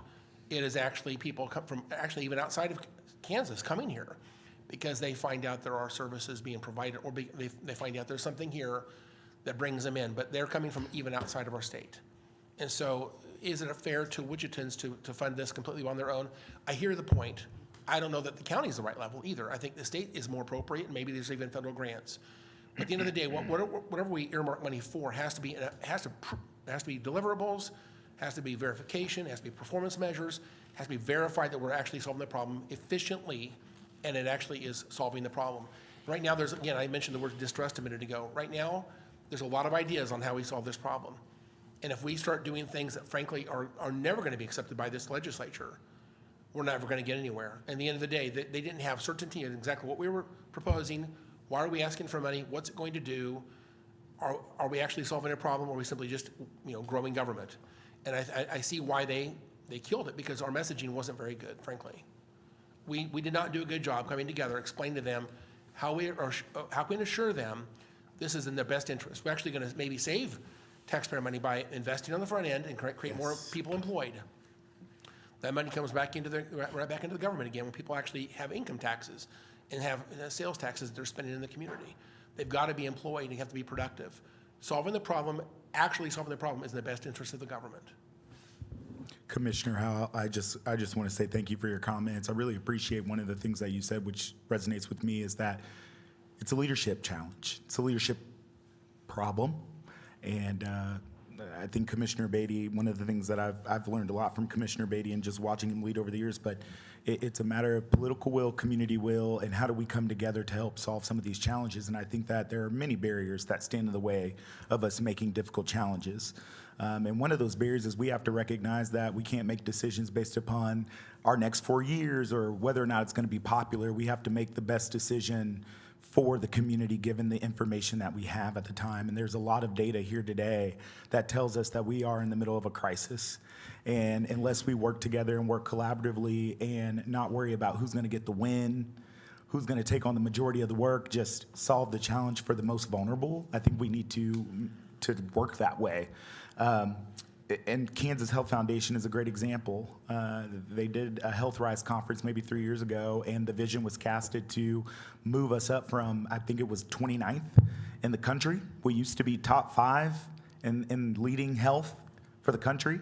We have, over the years, to Councilmember Ballard's point, we've kind of negated some of those challenges, and we are now 29. And so the effort has been every single year working collaboratively on one thing.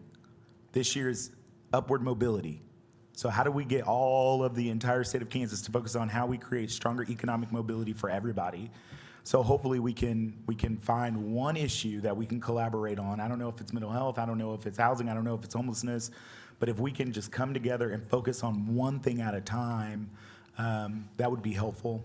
And then finally, I will say, I don't know if there's any opportunity from the council to look at how do we prevent folks who want to do well, who have a humanitarian heart, and they want to go out and they want to serve the homeless in different spots. I had an opportunity to engage with a group called Eyes on the Street, and they're really passionate about just getting out and working with the most vulnerable. And the first thing I ask them is, how do you coordinate with Second Light? If you want to serve the homeless, that's great. If you want to feed them, that's great. Do it within proximity of the actual service. Right. So that way, as you're building that trust and that relationship, you can also expose them to the entity that is available to help get them back on their feet. So I don't know if there's an opportunity to look at maybe banning doing some of that stuff in certain locations, but making it a little bit more accessible and flexible near the Second Light campus for those with the humanitarian hearts. I know that we've received several emails about folks who feel very strongly about it.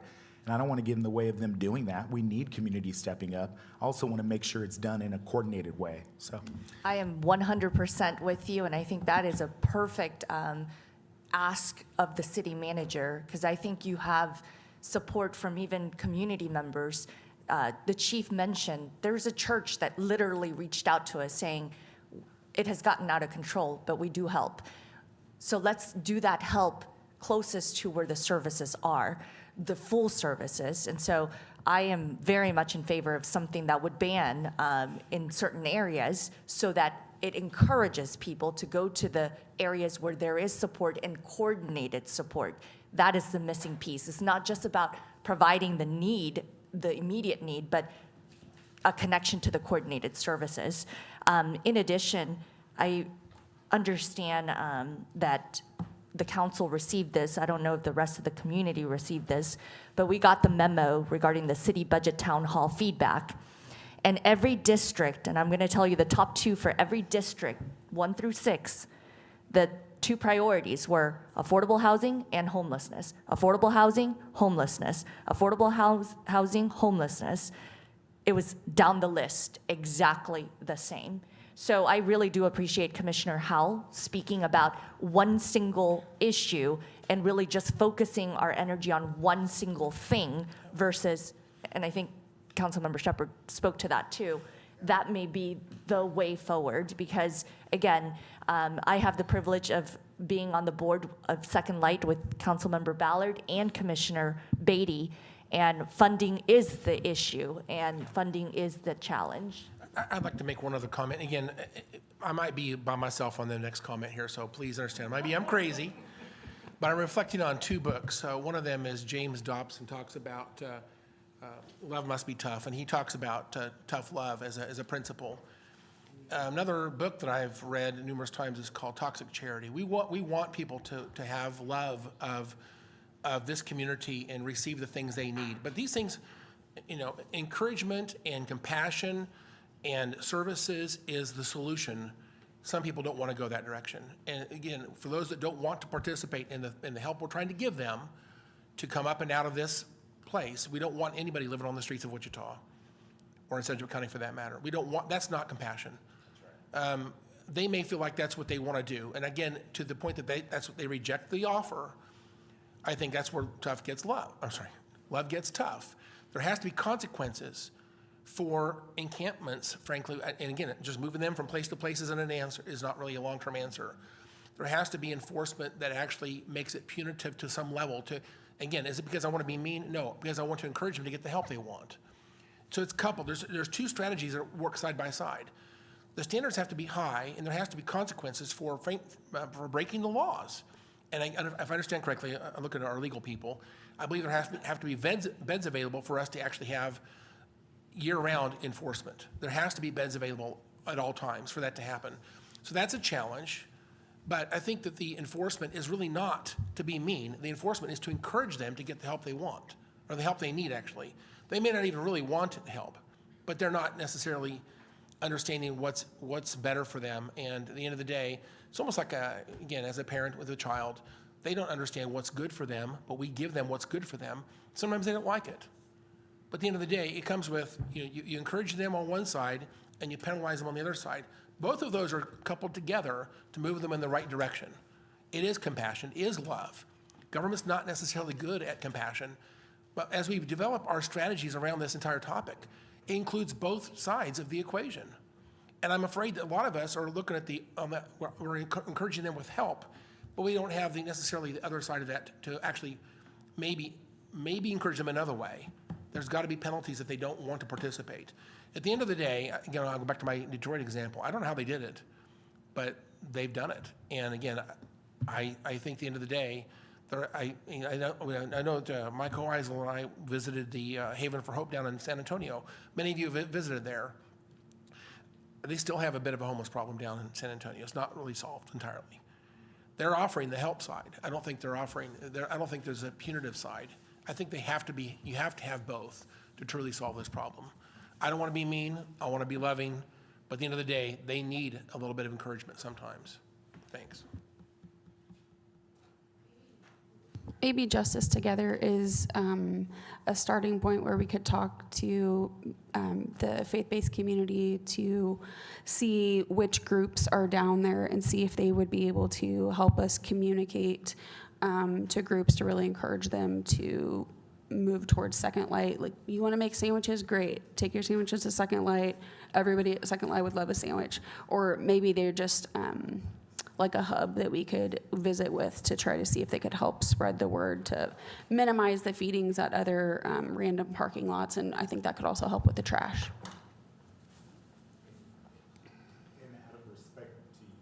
Councilmember Ballard, also making sure that there are clear parameters that we're not going to allow encampment in that area either, right? You have residents that I know that you've been very sensitive to, and I want to make sure that making sure that we provide those services within a proximity of where the main service is also not opening up the door to say you can have an encampment here. So correct. Thank you. Any other questions or comments? Do we have anything that we are working on, like a takeaway from this meeting to send out in 60 days? Or I'm just making that up. Like, hey, that we talked about this at the en banc. These were some of the questions, like who's going to take the lead in the law school? What's it called? It's not assessment, but what's it? Thank you. Geez, visibility study. Who's going to take the lead on that so it doesn't just fall again? And then any of the questions or comments or concerns with any of the mental health discussion. Is there anything that we need to take back and somebody knows who's doing what? That's a good point. I've been looking at the city manager the entire time because we have directed multiple things that direction to the city and county managers, including how much is a feasibility study, because we need to know that before we can even say what would happen next. And then when it comes to questions like what Second Light alluded to, who should facilitate the coordination between these services? Is it just Second Light? Is it the Coalition to End Homelessness? We have to have that very conversation because a lot of pieces are working, but there needs to be one coordinator. So we'll have to have discussions. But I would, if at all possible, maybe in the next 2 months, get a memo back from the city and county managers just to give us some of these, answer some of the questions that were asked and follow up. The county will take the lead on the feasibility study for the law school. I'm going to talk to Mr. Marstell after the meeting. We also will work together to put out a cohesive message on how to contact people if you see someone who is having an episode in the street. We have 10 multi-agency mental health field units. That's the appropriate answer. It should be a combination of mental health plus sometimes police. And they work together. We have cars out there on the street every day that are staffed by mental health and police. That's the proper tool. So we'll put out some information about that, how to contact that. And we have caseworkers in 911 embedded too. So sometimes 911 is the correct number to call on that, but we'll put out some delineation on that. And then the rest of it, I'm with you, Mayor. Dennis and I'll get together. We'll figure out. Yeah. And Aaron Moses from WPD's already reached out to myself, Vice Mayor, Councilmember Hoheisel, and Commissioner Howell on some of the enforcement concerns we've had on South Broadway. We want to get everybody together in one room with the group from down there on South Broadway, the business owners and ministers. So we'll go from there on that. Okay. Commissioners, we don't have any questions. I'd like to make a motion to receive and file items C and D. I have a motion and a second. Madam Clerk, please call the roll. Commissioner Meister, Commissioner Beatty, Aye. Commissioner Howell, Aye. Commissioner Wise, Chairman Bluewall. Aye. And motion passes 4-0. Appreciate these opportunities to have these discussions. I realize they're not easy discussions, but these are things that constituents are, and you can read out there on the social media post, when the news will put stuff out there, that a lot of people have these concerns on all sides that we've addressed today. And I think the community appreciates us getting together and not being afraid of difficult conversations. Again, thank you. Just reminding everyone, October 28th is the next en banc. Again, thank you to the staff of the city and county, because we threw out a lot at them, including our nonprofit partner, Second Light, for answering impromptu questions, and Chief of Police. So I thank you. second that. There was a lot of staff time in putting together these presentations, so greatly appreciate those efforts.